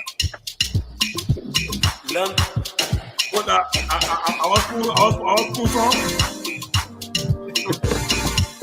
Oh yeah.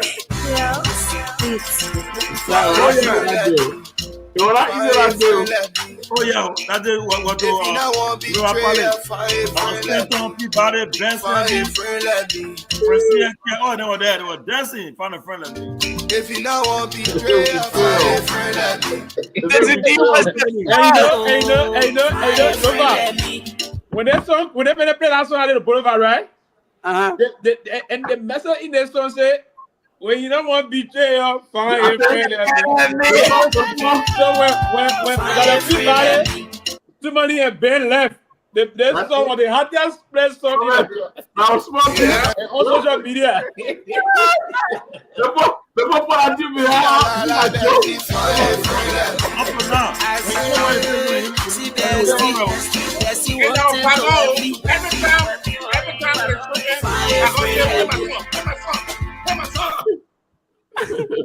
people that do behind that you say right.